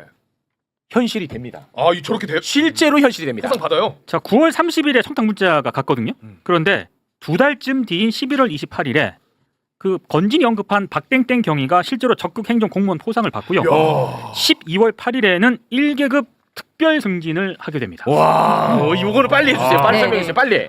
네. 그러니까 일단 그 당시에 저희 경찰 내에서 파다했던 소문을 이야기를 하자면 네. 윤희근은 김건희 라인이다. 그리고 건진 라인이다라는 이야기가 정말 파다했었습니다. 파다했었어요, 실제로. 네, 저희도 다 알고 있었고 그러니까 김건희 라인이다라고 하면서 무슨 얘기를 들었었냐면 김건희가 후보자 명단을 쭉 보더니 그러니까 경찰청장 후보자 명단을 쭉 보더니 여기서 내가 아는 사람은 윤희근밖에 없네라고 이야기했대. 이런 얘기가 파다했었고 그런 일이 있었어요. 네. 그다음에 건진과는 충북으로 고향이 같아서 뭐 원래 잘 알고 있었다. 있었다. 그다음에 건진 라인이고 건진 스승과도 잘 안다. 건진 스승이 충북에 암자가 있다. 어. 이런 얘기가 되게 많았었어요. 야. 그래서 이제 보통 누가 이번에 이제 정권이 바뀌면 누가 청장이 될 건지는 하마평에 많이 오릅니다. 그 아까 나왔던 김광호가 될 것 같았는데라는 얘기가 나왔잖아요. 네네. 김광호가 당시 누구냐면 서울청장, 서울경찰청장이고 윤희근은 경찰청 차장이었어요. 음. 보통 경찰청 차장과 서울청장이 굉장히 경쟁해요. 경쟁을 해요. 아. 둘 중에 한 명이 되거든요. 그래서 김광호가 되는 거 아니야? 이랬는데 내가 미리 다 얘기해놨어. 윤희근이 되기로 해놨어. 이렇게 얘기를 한 거잖아요. 네네네네. 그랬는데 보통 이제 하마평이 많이 올라와요. 근데 보통 얘기를 할 때는 이번에는 예전에 뭐 대통령과 뭐 대통령실에서 어떤 뭐 인연이 있어가지고 누가 된다더라, 아니면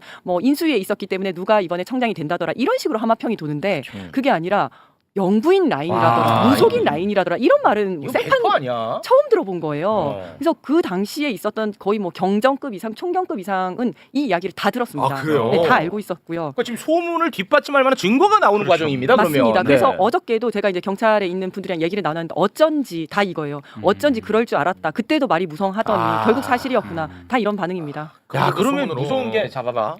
인사를 김건희가 자지우지 한 것처럼 보여요. 거의 뭐 사실에 가까운 것 같아. 네. 그것도 굉장히 큰 문제인데 경찰에 김건희 라인 다 뿌려놨어. 그러면은 김건희 입김 들어가겠지. 그렇죠. 김건희한테 밑보이는 애들 다 집어넣겠지. 맞습니다. 김건희가 사랑하는 애들 다 빼주겠지.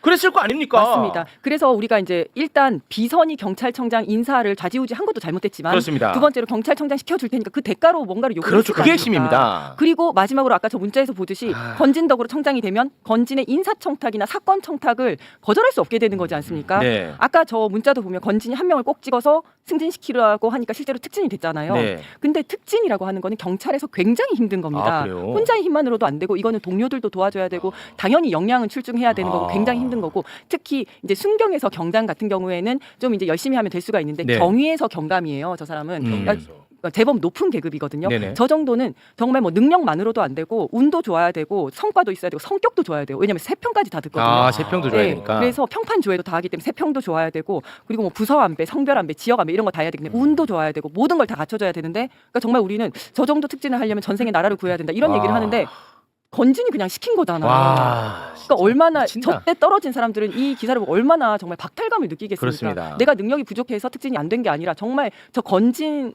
몰라서 안 됐다 이런 생각밖에 더 하겠습니까? 네. 아, 그리고 근데- 네. 네.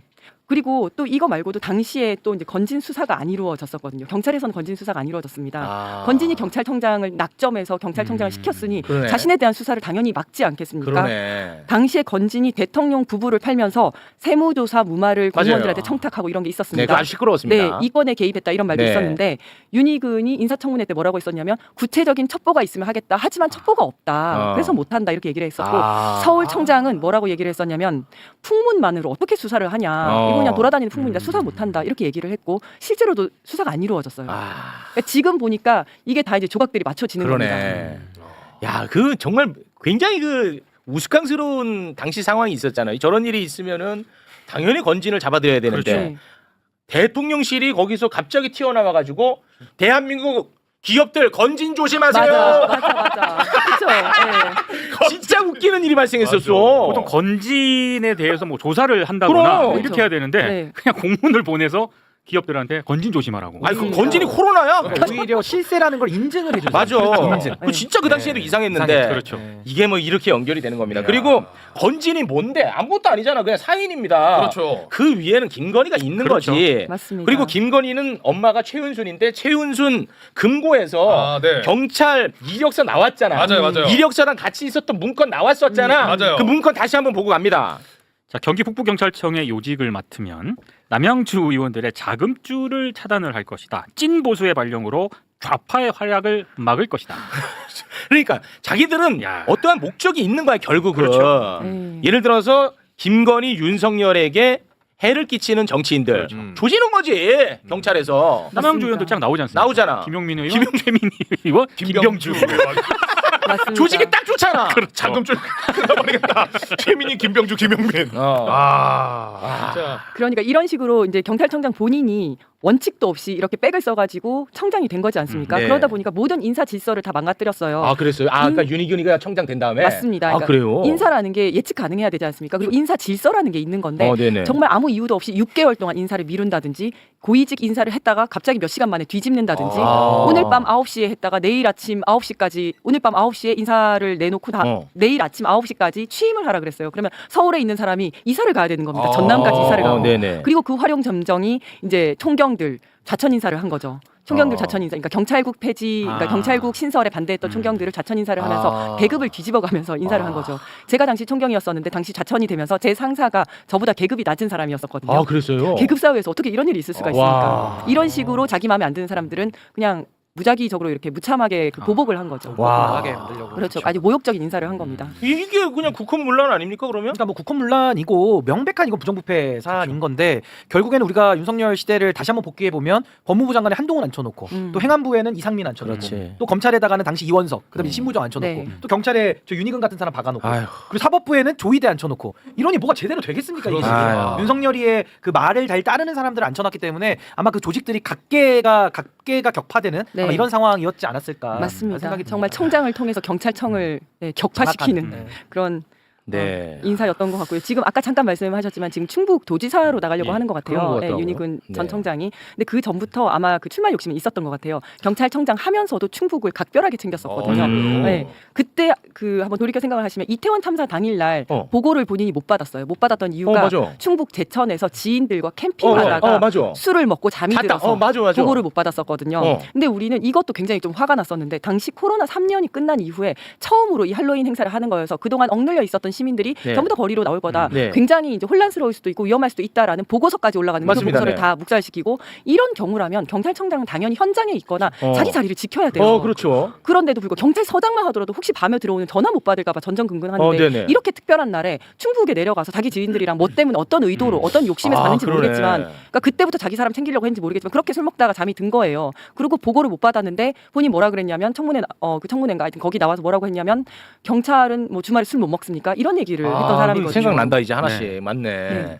야, 그 생각나네. 맞아. 갑자기. 이태원 참사에도 주된 책임이 있는 맞습니다. 당시 경찰청장, 뭐 서울청장 김광호 둘이가 이제 경찰에서 가장 책임을 져야 되는 그러네. 위치였던 거죠. 맞습니다. 그러면서 이제 경찰관들은 그 윤희근을 거의 최악의 경찰청장이라고 기억을 하는데 그 이유가 이 이태원 참사 때문에 그렇습니다. 왜냐하면 그때는 정말 그 현장에서 어떻게 조치를 하기만으로는 좀 한계가 있었습니다. 미리 대비를 했어야 되는 건데 그 당시에는 정말 그 대통령실이 그 이전을 하면서 시국 치안에 몰빵을 하느라고 민생 치안을 실패한 게 바로 이 이태원 참사거든요. 네. 그런데 본인에게 책임이 돌아오자 거기서 뭐라고 했었냐면 이거는 현장에서 112 신고 처리를 제대로 못해서 그렇다라고 하면서 순경 경장들한테 모든 책임을 다 돌렸어요. 참 그 윤석열 닮았다. 똑같네. 맞습니다. 그러면서 아니 경찰관이 주말에 술 먹는 게 뭐가 잘못됐냐 자기에 대해서는 그렇게 얘기를 하면서 그 순경 경찰관 그 사람들이 112 신고 처리를 제대로 못해서 그렇다라고 네. 모든 책임을 돌리고 방패막이 삼았거든요. 알겠습니다. 네. 이게 아무튼 그 선거 한번 잘못하면 얼마나 지금 곳곳이 다 망가지는지를 우리가 경험을 하고 있는 겁니다. 네. 근데 아무튼 건진이 이렇게 위세를 떨칠 수 있었던 것은 뭐 결국은 당연히 김건희 때문이었겠죠. 자, 시간 관계상 지금부터는 김건희 이야기로 바로 좀 넘어가 보도록 하겠습니다. 네. 지금까지 우리가 김건희의 이런저런 문제점들, 의혹들, 범죄 혐의들 많이 다루지 않았습니까? 네. 오늘부터 새로운 장이 열리는 겁니다. 또 새로운 장이 있어요? 이제부터 그 전까지 전야제였어. 이제 진짜라니까. 이제 새롭게 열립니다. 네. 여러분 진짜 정신 차려야 됩니다. 네. 이거는 김건희 문제로만 보면은 김건희만 딱 놓고 보면 AI 시대 열리는 겁니다. 새로운 장. 새로운 장이야. 예. 정신 차려야 돼요. 네네네. 아시겠죠? 네. 자, 지금부터 하나하나 좀 살펴봅니다. 일단 그 김건희 특검이 7월 15일에 건진법사 법당에서 휴대전화 하나를 압수를 합니다. 근데 그 휴대전화가 무슨 휴대전화냐? 김건희가 사용했던 휴대전화였던 거예요. 자, 이 휴대전화에 대해서 설명 좀 부탁드리겠습니다. 2013년부터 2016년까지 김건희가 사용했던 휴대전화입니다. 당연히 이제 특검이 이거를 발견을 했으니까 포렌식을 했겠죠. 포렌식 했겠죠. 그러니까 이 전화기에서 김건희가 네. 의문의 남성과 주고받은 메시지가 수백 개가 발견이 됩니다. 야, 근데 이거 재밌는 게 김건희가 사용한 휴대전화인데 2013년에서 2016년 그게 건진법사 집에 있었고 그것도 이상하잖아. 그러네요. 그렇죠. 근데 그거를 포렌식을 해봤더니 김건희하고 의문의 남자랑 수백 통 나눈 문자가 이제 확보가 된 건데 참고로 말씀드리면 이 의문의 남자 A 씨라고 할게요. 네. 이 A 씨가 김건희에게 건진을 소개해 준 사람이라고 합니다. 네. 소개해 줄 때 뭐라고 소개를 해줬는지 김건희하고 A 씨가 나눈 문자 2013년에 나눈 문자 한 대목만 소개 부탁드립니다. 자, 건진을 이 A 씨가 소개를 하면서 건진 법사는 무당이라기보다는 거의 로비스트다라고 보내요. 라면서 소개해 준 거예요. 그렇죠. 이렇게 이제 네. 소개를 해줬다는 거야. 네. 자 그러면 이 의문의 남성 A 씨 김건희와 수백 통의 문자를 나눈 이 A 씨 지금 현재는 50대 남성이야. 네. 이 A 씨가 누군지를 일단 잠깐 좀 부연을 더 해주십시오. 그러니까 특검이 이제 이 남성하고 김건희가 수백 차례 이제 문자를 주고 받았으니까 누군지 한번 알아봤을 거 아닙니까? 네네. 일단 무자본 M&A 혐의 등으로 여러 차례 형사처벌을 받았던 범죄자 좋아해. 범죄자. 김건희는 범죄자 좋아해. 조작 좋아합니다. 조작, 범죄자, 일관성 특히 있어. 경제 관련 범죄자 좋아해. 조작을 잘할수록 더 좋아. 자 그리고 도이치모터스 주가 조작 혐의에 대한 연루 정황도 드러나가지고요. 검찰 수사까지 받았는데 이상하게 기소는 되지 않았던 그런 인물이고요. 그리고 2022년 대선 과정에서 김건희가 이 A 씨의 불법 행위와 관련된 주식을 거래한 사실도 드러나기도 했던 그런 인물입니다. 그리고 뭐 아까 말씀하신 것처럼 건진을 직접 또 김건희에게 소개해준 그런 인물이기도 한데 이 내용을 어제 SBS가 단독으로 보도를 했거든요. 근데 이 리포트를 보면은 아니 그거 가기 전에 네네. 일단은 이 의문의 남성 A모 씨. 이 사람이 김건희하고 이거 휴대전화 2013년에서 2016년까지 사용한 거잖아. 근데 김건희하고 계엄 직전까지 서로 연락을 주고받은 사이였던 것 같아요. 네. 그걸 어떻게 유추해 볼 수 있냐면 이 의문의 남자 A 씨가 2024년 10월 말에 음주운전을 하다가 경찰에 적발이 됩니다. 그 와중에 네, 또? 그 와중에 네. 음주운전. 범죄 좋아해. 그래서 경찰서에 가서 네. 이제 진술을 했는데. 그 진술 내용 중에 아주 골 때리는 부분이 있어요. 그 골 때리는 부분 함께 보겠습니다. 보통 이렇게 진술을 잘 안 하는데 이 A 씨는 이렇게 진술합니다. 아니 술을 왜 마셨어요? 그 가까운 지인이 그 중앙지검 반부패 2부에서 수사를 받아왔는데 최근 불기소가 돼가지고 내가 축하하려고 술 좀 마셨수다. 이렇게 진술한 거예요. 네, 이 음주랑 아무 관련 없는 얘기인데 참고로 말씀드리면은 저 지인이 김건희입니다. 네. 그렇습니다. 그리고 김건희는 10월 17일에 도이치모터스 주가 조작 혐의 콜검에 의해서 무혐의 처분을 받았어요. 그 얘기를 하는 거야. 그러니까 이 사람이 가서 계속 얘기를 한 거지 경찰에.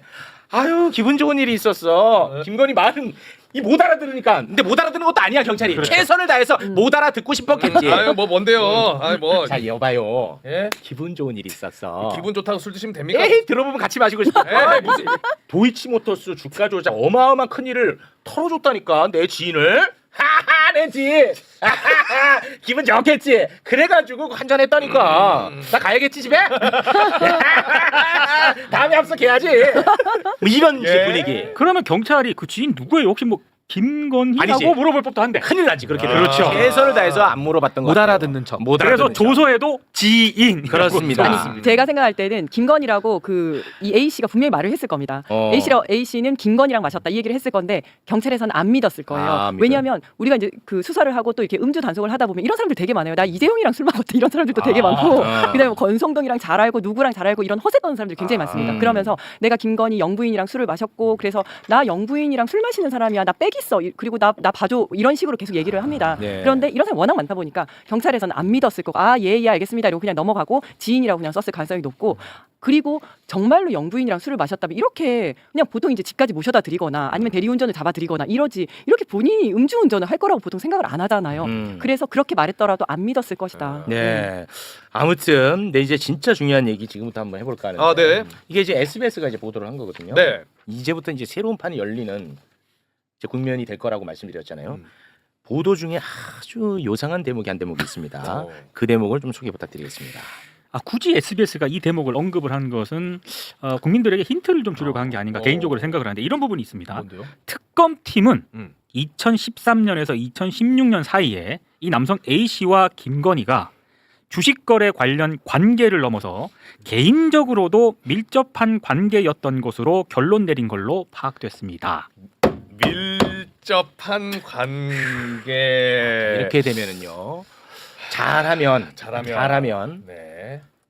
치정 폭로전 양상으로 갈 수 있습니다. 이게 이 뉴스가 많이 퍼져 나가야 돼요. 예. 그러면 어디에 있는 구치소 안에 있는 누군가의 귀에 들어가. 듣고 아니 이거 뭔 소리야?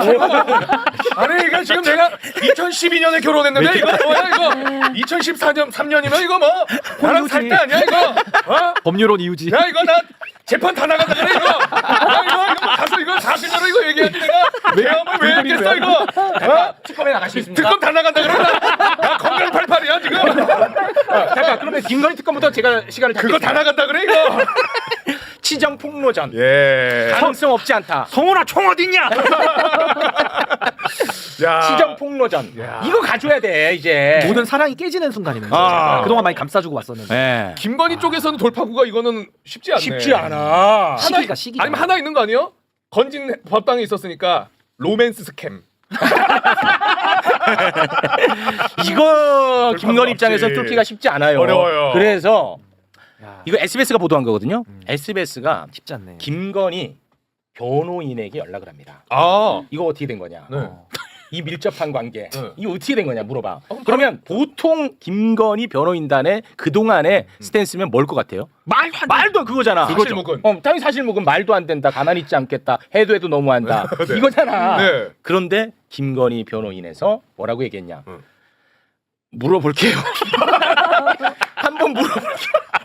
물어본다 그런 거야. 법적 조치 얘기 나온 게 아니라. 아니야 물어본대. 우와. 그게 어제 저녁이었거든요. 오. 그러더니 오늘 오전에 갑자기 김건희 변호인단이 갑자기 입장문을 하나 또 냅니다. 입장문이 굉장히 겸손해요. 이분들이 이렇게 겸손한 분들이었나 싶어요. 원래 좀 이틀만 할리는 스타일들이. 예, 입장문 소개 부탁드립니다. 김건희 여사 사건이라고 일단 얘기를 하면서요. 네. 김건희 여사는 공소사실 3, 뭐 공소사실 일단 1, 2, 3 봐봐, 일단 깊은 사과의 마음을 전해 그렇죠, 일단. 네. 그 이분들이 뭐 사과를 전할 분들이 아니거든요. 심려를 끼쳐 드린 점에 대해 깊은 사과의 마음. 자, 여러 공소사실이 있는데 공소사실 3 가운데 건진으로부터 2차례 가방 선물을 받은 사실을 인정을 하고 있습니다. 겸손합니다. 다만 그 과정에서 통일교와의 공모라든가 어떠한 형태의 청탁 대가 관계도 존재하지 않았음을 분명히 밝히고 그라프 목걸이 이거는 받지 않았습니다. 그리고 이런 얘기도 덧붙입니다. 피고인 김건희는 처음에는 가방을 거절했는데 건진의 설득에 당시 공직자의 배우자로서 더 엄격해야 했음에도 건진과의 관계에서 끝까지 이를 거절하지 못한 잘못을 통감하며 해당 선물들은 사용한 바 없이 이미 과거에 건진에게 모두 반환했다는 말씀을 드립니다. 또 박절하지 못해가 또 들어가. 또 들어가. 박절하지 물론. 못해. 근데 굉장히 겸손해지고 사과를 깊이 있게 합니다. 그렇습니다. 너무 이상한 게 이상하지 않아? 최근에 그 사진 유포자에 대해서도 가만 안 냅둔다는 식으로 좀 네, 맞습니다. 성에 예. 좀 기백 있게 맞아요. 치부하는데 근데 잘못 짚었었죠. 너무 순한 양으로 순한 양. 너무 바뀌어 있어가지고 요 며칠 상간에 예. 그래서 아마 이 의혹이 가지는 파급력 때문 아닌가 싶고 네. 요게 좀 민감한 게 2013년부터 16년이 지금 폰이 나온 거잖아요. 그렇습니다. 근데 2024년까지도 좀 술을 먹었다 뭐 이런 얘기 나오면은 네. 사실상 2013년부터 24년까지인데 이제 결혼 기간과 거의 다 겹치잖아요. 겹칩니다. 이런 상황에 개인적으로 밀접하다. 야 이거 누군가 한 사람의 지금 뚜껑이 열리는 소리가 제 귀에 네. 들리는 것 같습니다. 야. 조사가 성실하게 이루어질 것 같은 느낌. 이건 솔직히 우리가 진짜로 아니 이거는 뭐 이상한 이야기가 아닙니다. 굉장히 중요한 국면이 열린 거야. 네. 아니 윤석열 입장에서는 궁금한 이슈예요. 그렇죠. 뚜껑 열리. 그리고 뚜껑 날아갈 이슈야 이게. 사실 개인적인 추정을 하나 잠깐 말씀드려도 될까요? 뭐든지 가능한 오늘입니다. 네. 추정이니까. 네. 아니죠. 김건희가 불기소 처분을 받은 날 아까 그 남성이 술을 마셨다고 그랬잖아요. 도시모터스 불기소. 근데 특검에서 판단하기로는 두 사람이 개인적으로 굉장히 친밀한 관계였고 네. 내란이 발생하기 그 직전까지 서로 이렇게 문자를 주고 받았을 정도면 네. 서로 알고 지내고 이랬을 정도면은 불기소 처분을 받은 날 각각 술을 마셨을까요? 아니면 뭐 그런 생각도 한번 해볼 필요가 있지 않나. 축하를 어떻게 해? 네.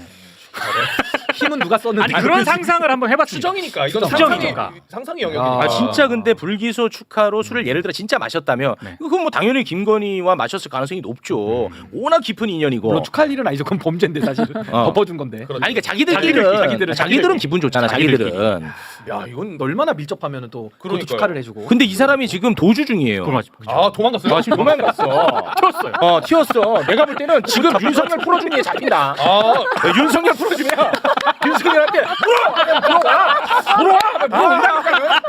3일 안에 가는. 이 지기현이가 물어옵니다 지금. 신병 확보는 어렵지 않을 무슨 것 일 같아요. 아닙니다 이거는. 인간사에서 이런 거는 그렇죠. 중요한 이슈예요. 사건 하나 더 추가되겠네 양대동에. 이거 근데 김성훈도 뚜껑 날아가야 되는 거 아니야? 김성훈은 나도. 왜? 내가 작살 잡고 다 했는데. 김성훈은 작살이자 이게 법률 아니, 김성훈은 아니고. 아우, 야, 이거 새로운 국면이 나는 열릴 거라고 네. 봅니다. 놀랍습니다. 이거 정말 내용 자체는. 이 A 씨를 잡아야 되네요. A 씨를 잡아야 돼. 잡아야 돼요. 그런데 굳이 주식 거래 뭐 이런 걸로 연루된 관계되는 것을 넘어서는 밀접한 관계라는 걸 왜 썼겠냐고. 그러니까요. 어? 이거는 어느 정도 미디어 그러니까 레거시에서 확인한 거죠. 쓸 때 그럼. 그냥 애매하면 안 쓰는 그럼. 그러니까 안 쓰는 저거는 특검 팀으로부터 어떤 방식으로도 확인을 받았다는 얘기고요. 그 수백 개 문자 가운데 저런 식으로 판단했을 그런 문자가 좀 많이 있었다라는 추정도 아니 가능합니다. 그리고 더 중요한 건 저건 당연히 확인 받고 쓴 거고 그렇죠. 김건희 측의 변호인이 지금 너무 순해졌잖아요. 순해졌어요. 이 두 가지를 지금 우리가 좀 엮어서 봐야 되거든요. 네. 뭔가 좀 이상은 한 거지 상황 자체는. 네, 지금 뭐 되게 댓글에서 복잡합니다. 최우가 좀 수준 낮게 좀 방송하지 말아봤는데 요거는 이거는 보십시오. 특검발입니다. 네. 그렇잖아요. 그렇죠. 어떻게 취재가 되는지 모르겠는데 특검발입니다. 특검발이에요. 특검은 아마 최욱이가 이렇게 방송해주길 바랐을 거야. 이런 식의 방송을 아마 원했을 거라고 봅니다. 나는 거기에 충실할 뿐입니다. 아니 근데 지금 댓글 제가 본 댓글에는 현상금 거래를 아니 그 얼굴을 몰라. 그렇지 얼굴을 알아야. 얼굴 나오면 바로 현상금 들어갑니다. 저는 진짜. 그렇죠. 예. 나 진짜 이거 현상금 세게 들어갑니다. 네, 요거는 굉장히 요건 중요한 인물이거든. 그렇죠. 중요한 인물이야. 이거 만약에 얼굴 이름 공개되면 네. 현상금 제가 진짜 세게 들어가도록 하겠습니다. 이런 상황에서 김건희는 또 보석 청구를 나가서 뭐 만나야 되나? 보석 청구했었잖아요. 보석 청구했잖아요. 예. 요거 저희가 좀 관심 있게 계속해서 지켜보도록 하겠습니다. 네. 자, 그럼 우리 이지훈 위원장님과는 여기서 인사를 나눠야 될 것 같아요. 이야기 듣다가 가시는 거예요? 들려드리고 싶어요. 제일 중요한 정보요. 제일 중요한 정보. 꼭 들려드리고 싶었어. 네. 궁금했습니다. 네. 어떻게 해석하시는지. 그렇습니다. 저희의 이야기가 뭐 터무니없거나 그렇지는 않을 것 같은데 어떻게 들으셨습니까, 그러면? 아니 저도 그럴 수 있다고 보고요. 사실은 이제 특검에서 이렇게 개인적으로 밀접한 관계다. 지금 이제 뭐 간통 이런 것도 없잖아요. 근데 이런 관계다라는 이야기를 하는 거는 아니 위원장님. 간통 없는 게 맞죠? 저희가 우회로를 돌려서 탈기 위해서 지금 한 30분을 끙끙 앓았는데 그 단어를 우리 허락 없이 막 갖다 쓰시면 취소하시죠. 저희보다 더한 거 아닙니까? 아니 그럼에도 양재동으로 불구하고 수사해서 양재동으로. 네 그럼에도 불구하고 이런 거를 특검에서 굳이 이걸 이제 이야기를 했다는 거는 어떤 경제적인 공동체 이야기를 하려고 한 거 아닌가라는 생각이 들거든요. 지금 이제 범죄를 같이 도모를 해서 거기서 돈을 같이 벌은 공범 관계잖아요. 네. 그렇기 때문에 그래서 이제 경제적 공동체 이야기를 하려고 둘이 돈이 왔다 갔다 하고 밀접한 관계다. 그러니까 그 일반적인 공범 이상의 관계다라는 이야기를 하려고 한 거 아닌가라는 생각이 들었습니다. 네, 알겠습니다. 자, 우리 위원장님과는 여기서 인사를 나누도록 하겠습니다. 아, 우리의 그 고생이 아주 그냥 물거품이 되고 갑자기 그 단어를 쓰셔가지고 약간 좀 간통죄 폐지 얘기를 깜짝 놀랐네. 네, 대단히 고맙습니다. 고맙습니다. 자, 지금부터는 사법부 이야기, 검찰 이야기를 나눠볼까 하는데요. 항상 좀 다양한 목소리, 균형 잡힌 방송을 해야 되기 때문에 오늘 이제 붙박이로 앉아 있는 신인규 변호사와 대척점에 있는 분 모셨습니다. 네, 다양한 의견을 들어야 됩니다. 그럼요. 네. 법사위에서 맹활약 중입니다.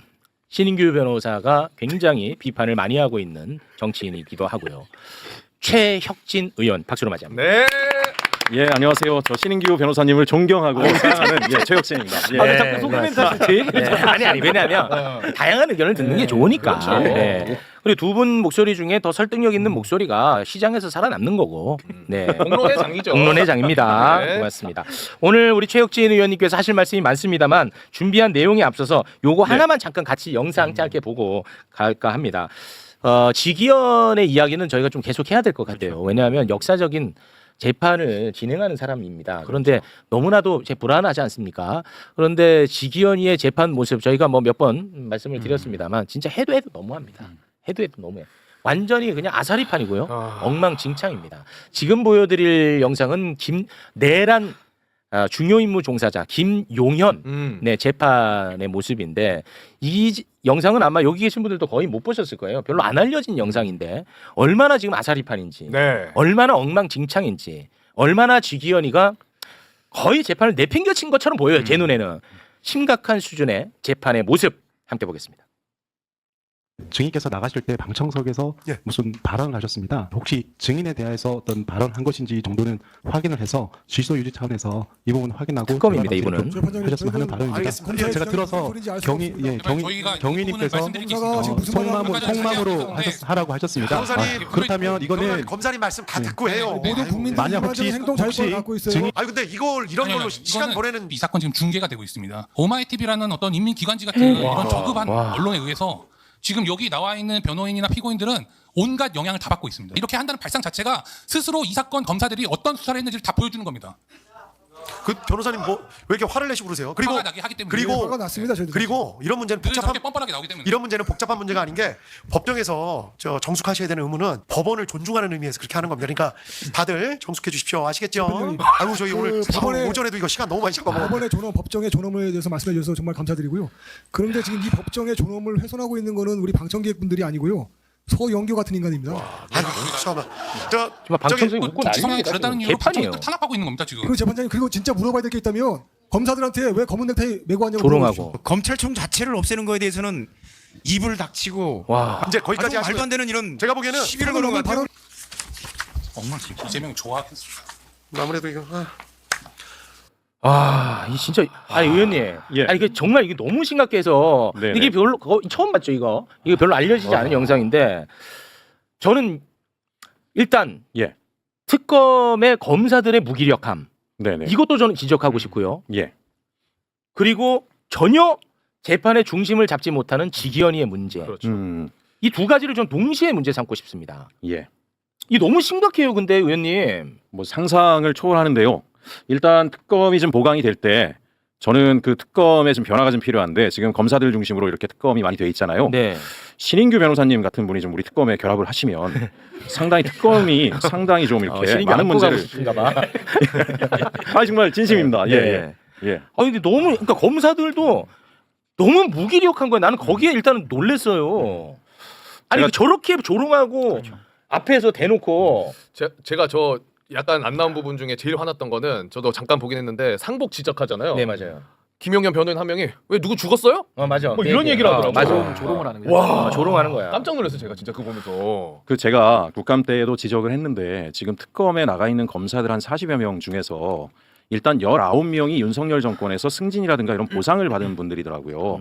물론 이제 본인이 역량이 탁월해서 그렇게 할 수도 있겠지만 어쨌든 자기가 승진하거나 여러 가지 영전이나 보상을 받은 분들이 특검 가서 적극적인 수사에 임할 것이냐에 대해서 저는 이제 의구심이 있다라고 얘기를 좀 하고 있고 계속 법무부에도 특검을 좀 보강할 때 검사 중심으로만 가는 것들에 대해서 좀 문제가 있고 지금 강력하게 민간에서 법조인으로 활동하시면서 힘있게 좀 할 수 있는 분들이 대거 좀 보강이 돼야 되지 않겠느냐고 말씀을 좀 드리고 있는 상황이고요. 그게 저런 모습으로 적나라하게 드러나고 있지 않나 하는 생각이 좀 듭니다. 근데 저거는 재판이 아니고 완전 개판이야 개판. 개판이야 진짜로. 그 개판을 만든 거는 뭐 특검 검사들의 무기력함도 분명히 있고 또 저 변호인들 보면요 다 저 사람들 그 소위 말하는 극우 유튜브에 막 출연해가지고 저도 이름 찾아봤거든요. 항상 그 정치적인 입장을 내는 변호인들이 대거 들어와 있어요. 그러니까 지금 저 사람들은 중계를 시비 걸면서 중계되는 걸 이용해가지고 또 정치 행위를 지금 저기서 하고 있는 겁니다. 재판을 파행으로 만들고. 그렇습니다. 판을 깨려고 하는 거죠. 근데 거기에 지기현이 아까 뭐 변호사님들 뭐 제가 잘못했죠. 뭐 어쨌든 사과도 하고 아까도 뭐 아시겠죠 하면서 무슨 달래듯이. 그러니까 저거는 소송 지휘가 아니에요. 지휘를 전혀 못해요. 지휘를 강하고 아니, 있죠 지금. 저거 보잖아요. 판사의 말과 김용현 변호인의 말이 겹칠 때 지기현이가 멈춰요. 맞아요. 오히려 같이 맞아요. 지기현이가 거기서 멈춥니다. 웃음으로 때우고. 그게 말이 무슨 소송지입니까? 전혀 그게 안 된다니까요. 근데 더 비참한 건 뭐냐면 지금 저 재판이 내란 재판이에요. 내란 재판이야. 대한민국에서 가장 중요한 이 반역 재판을 지금 하고 있는데 지금 저 개판을 만든 겁니다. 희화화하는 거죠. 지기현이 원하는 판이 지금 만들어지고 있는 거죠.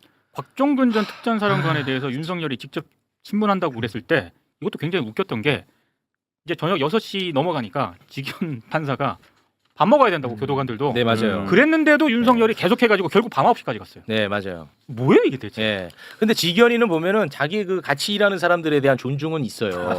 근데 국민에 대한 존중은 없어. 국민 얘기를 안 해요. 맞습니다. 같이 일하는 사람 아유 배고파서 어떻게 해요? 밥 먹어야 되는데 아이고 이렇게까지 얘기입니다. 내 갑자기 생각하는데. 맞아. 아유 제가 맛있는 걸 한번 쏘아야겠네요. 맞아. 맞지? 맛있는 거 한번 쏘아야겠네요. 어디 룸으로 가는? 내가 이거 과장 아니지? 아닙니다. 진짜 이렇게 합니다. 영상 그대로 나와 있습니다. 아유 다들 식사도 못 하셔가지고 제가 한번 써야겠네요. 자, 잘한다. 잘하네. 잘해. 아시겠죠?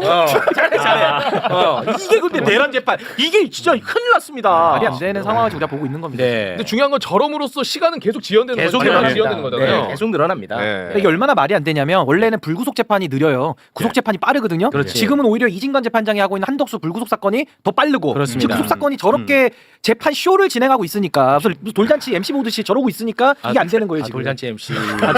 비유가 적절치 않아. 돌잔치 MC는요 전체를 장악합니다. 장악해요. 진짜 죄송합니다. 돌잡이를 제가 굉장히 간판으로 민감하게. 보고 아니 누가 돌잡이 MC 오디오를 누가 그렇죠. 겹칩니까? 그 주인공 그 걔도 내 멘트에는 못 울어. 아이들 울음까지 컨트롤하는 게 돌잔치 MC예요. 재판 쇼로 정정하죠. 재판 쇼로. 돌잔치와는 제가 그 돌잡이까지 장악을 하니까. 그렇죠. 다 전체 장악합니다. 명분. 말씀 그렇게 함부로 하다가 강릉이 다 털립니다. 잠깐 우리 옛날에 다 했으니까. 고맙습니다. 자, 그러면 이제 검찰 이슈로 넘어가도록 하겠습니다. 최혁진 의원이 국정감사 기간 동안에 새로운 의혹 제기들을 좀 많이 했는데 그런 부분에 대해서 이제 하나하나 좀 살펴볼까 하는데 먼저 오랜만에 그 관봉권 띠지 이야기를 짧게 하고 넘어가도록 하겠습니다. 이주연 계장 아시죠? 이주연. 네. 이주연 계장이 최재현 검사의 지시로 1억 6,500만 원에 대한 증거 물품을 단순 기재하라고 지시했다라는 것을 국정감사에서 처음으로 폭로를 합니다. 그 장면 이것도 별로 화제가 안 됐는데 그 장면 잠깐 보고 오겠습니다. 이주연 증인에게. 예, 그때 압수목록 교부서는 아까 전에 말씀드린 것처럼 그것은 검사의 지시를 받고 그렇게 한 것입니까? 예, 맞습니다. 검사님 지시 다 받았습니다. 검사의 지시를 받고 5만 원권 3,300명 이렇게 쓴 것이라는 거죠. 예, 맞습니다. 네. 그러니까 이제 압수물이 세 가지 종류였거든요. 관봉권 그리고 띠지 고무줄. 요거를 이제 각각의 의미 부여를 해가지고 관리를 했어야 되는데 그냥 단순하게 합쳐서 그거 지시를 최재현이 했다 뭐 이런 얘기고요. 그런데 이것과 관련해서 우리 최혁진 의원은 어떤 의심을 하고 있냐? 최재현이라고 하는 검사는 어떤 굉장히 강력한 권력자가 불편해하는 일을 최재현이가 해소를 시켜주고 그 대가로 영전을 한 것 아니냐 이렇게 지금 의심을 하고 있습니다. 그 의혹 제기를 하는 국감장의 모습 잠깐 보고 오겠습니다. 이주연 계장이 최재현 검사의 지시를 받고 폐기했다고 나왔어요. 25년 1월 9일에 최재현 검사가 처음 사라진 사실을 인지했다라고 얘기했어요. 자기가 폐기시켜놓고 인지를 했다는 궤변을 늘어나요. 한 달 뒤에 2월 3일 대전지검 천안지청 부장으로 승진을 해요. 8월 27일 서울중앙지검 부장검사로 꽃보직을 받고 영전에서 갑니다. 이 영전 누가 했습니까? 직무대행께서 하셨잖아요. 네, 의원님. 예. 네, 구현을 좀 부탁드리겠습니다. 네. 제가 지금 잠깐 당황했습니다. 네. 이게 뭐냐면 사실은 지난번에 말씀드린 것처럼 돈은 세 가지였어요. 한국은행 관봉권, 그 다음에 신한은행 띠지, 고무줄. 그러면 어쨌든 이게 검찰의 인사청탁과 관련된 압수수색이면 결국은 세 군데로부터 청탁을 최소한 받았다는 게 분명한 건데 하나로 뭉쳤으니까 경도를 다 없애버린 거죠. 그렇죠. 근데 더 무서운 거는 한국은행 띠지는 개인이 준 게 아니라는 얘기잖아요. 그거는 국가기관으로부터 왔을 가능성이 높고 현재로 볼 때는 대통령실에서 돈이 나갔을 가능성도 굉장히 높다고 보여지는데 이걸 다 폐기시켰다라고 하는 거는 국민의 세금이 불법적으로 사용된 그런 근거들을 다 말살시켜버린 거죠. 검찰의 입장에서는 검찰에서 인사청탁한 검사가 누구인지도 찾을 수 없게 만들어버린 거예요. 이거를 수사관이 실수로 했을 가능성은 없는 거고 제가 수사관들하고 몇 사람들하고 물어보니까 분명히 그 사람이 윗선의 지시를 받고 했다면 대가를 받을 테니까 승진했을 거다 찾아보라 그랬어요. 네네네. 그 찾아봤더니 1월 9일 날 그 단순 기재를 지시했는데 2월 달에 최재현이 승진합니다. 바로 승진하고 8월 달에 서울중앙지검으로 꽃보직으로 영전한 거예요. 근데 노만석 직무대행 뭐라 그러냐면 중앙지검으로 오는 게 영전이 아니라는 거예요. 그런 말도 안 되는 지방검찰청에 있는 검사들은 아시겠지만은 중앙지검 가는 게 꿈입니다. 거기 가야 일단 다음으로 올라가니까 승진과 보직 그 혜택이라고 하는 두 가지를 다 받았기 때문에 이거는 분명히 윗선이 배후가 돼서 은폐 지시를 한 거고 그 은폐에 최재현은 충실하게 따른 거고 그에 대한 보상 대가를 받았기 때문에 국감장에 나와서 저렇게 오만한 태도로 당당한 거라는 거죠. 검찰 내부에서는 절대 이 사실을 누구도 발설하지 못한다. 나만 죽지 않기 때문에. 그렇게 이제 의혹 제기를 하고 있는 겁니다. 실제로 그 최재현은 굉장히 그 영전하고 잘 나갔습니다. 이 부분에 대한 이야기 짧게 이 정도로 정리하고요. 자, 그리고 최혁진 의원이 국감장에서 새로운 또 의혹 제기를 하나를 했습니다. 내란에 연루된 윤석열 정부의 인사들이 해외로 도주했다라는 의혹 제기를 했습니다. 그것도 어떤 사람들이냐? 윤석열 정부에서 돈을 많이 만졌던 사람들. 굉장히 의혹 제기가 심각합니다. 그렇죠. 자, 국감장의 영상 짧게 보고 오겠습니다. 본 의원이 지난 9월 10일 날 법제사법위원회 전체 회의에서 신중범 전 청와대 경제비서관 압로로 도피시키는 거는 적절하지 않다라고 경고를 했습니다. 이제 그럼에도 불구하고 불과 일주일 뒤에 9월 17일 날 기재부는 그런 명예퇴직 처리를 했어요. 그냥 퇴직도 아니고 2억 원 가까운 명예퇴직금을 좀 챙겨주고 사실상 수사 대상자라고 보여지는데 출국 보상금까지 지급한 셈입니다. 이것도 좀 부연 부탁드리겠습니다. 예, 그 기재부 최사목의 측근이 핵심 측근이 둘이 있습니다. 그 중에 하나가 지금 나온 신중범 경제금융비서관이 있고요. 네, 자료를 좀 띄워주시겠습니까? 네. 아니 그 핵심 라인. 네. 예. 저기 이제 김동일 예산실장이 있어요. 김동일. 그 다음 페이지 보시면 김동일부터 간단히 말씀드리면 네. 김동일은 윤석열 정권 내내 예산실장을 한 사람이에요. 김건희가 각별히 아꼈다는 얘기가 있어요. 왜? 그래요? 시키는 대로 다 해주니까. 결국은 국정농단한데 돈이 핵심 아니겠습니까? 네. 원하는 돈을 다 챙겨준 거죠. 그러면 캄보디아 그 불법적으로 ODA 한 거, 그거는 부처 간 협의도 안 했다는 거 아니에요. 기재부가 단독으로 처리해서 돈을 보냈다는 건데 누가 했겠습니까? 결국은 김동일 예산실장이 한 겁니다. 그러면 김동일을 최상목이가 급하게 도피를 시켜요. 언제? 그 지난 4월인가에 도피를 시킵니다. 네. 그러니까 최상목이 물러나기 직전에 가장 먼저 마지막에 처리한 게 김동일의 해외 도피입니다.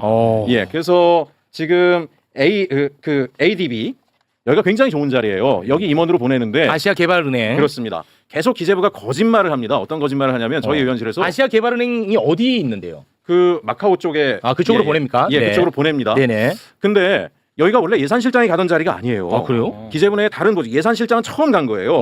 그래서 이제 기재부 내에서는 뭐라고 얘기를 하냐면 그 뭐 차관이 올라갈 만한 사람인데 이 정도면은 뭐 충분히 해줄 수 있다. 이게 말이 되는 얘기인가요, 이게? 사실 윤석열 정부 내 국정농단에 관련된 예산 전반, 그 다음에 막판에 쪽지 예산, 내란과 계엄의 쪽지 예산에 대한 그 여부를 보려면 이 조사를 해야 되는데 조사를 받기 전에 해외로 도피시킨 거예요. 최상목은 자기 방탕용으로 한 거죠.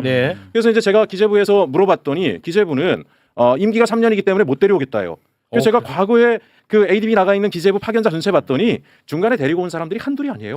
거짓말하죠. 예산실장 최초죠. 그다음에 전임자는 임기 안 끝났는데 급하게 불러들이고 김동일을 보낸 겁니다. 그래요? 여기 하나로 끝난 게 아니에요. 다음 그 보시게 되면 신중범이 같은 경우는 심각한데? 신중범은 어느 정도로 그 문제냐면 여기는 박근혜 국정농단 때 그때 최상목 비서관의 핵심 행정관이었어요. 그때도 같이 움직였어요. 그러다가 문제가 딱 되니까 둘이 같이 도망갑니다. 최상목이는 필리핀으로 도망갔고요. 예, 신중범이는 미국 워싱턴 IMF 국제기구로 도망가 있다가 조용히 몸을 숨기고 있다가 윤석열 정권이 출범하니까 다시 등장해. 기획해서 꽃보직으로 또 안 씁니다. 같이 오네. 예, 같이 와요. 그래서 경제금융비서관을 마지막까지 합니다.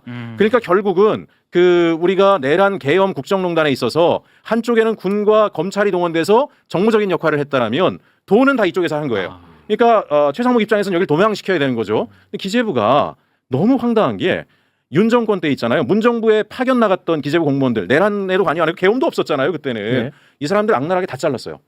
그랬던 기재부가 이 내란에도 관여한 정황이 있고 국정농단 예산에 직접 연루돼 있는 핵심 의혹자들을 명예퇴직으로 처리해 줍니다. 명예퇴직하면 퇴직금 2억 가까이 다 받아요.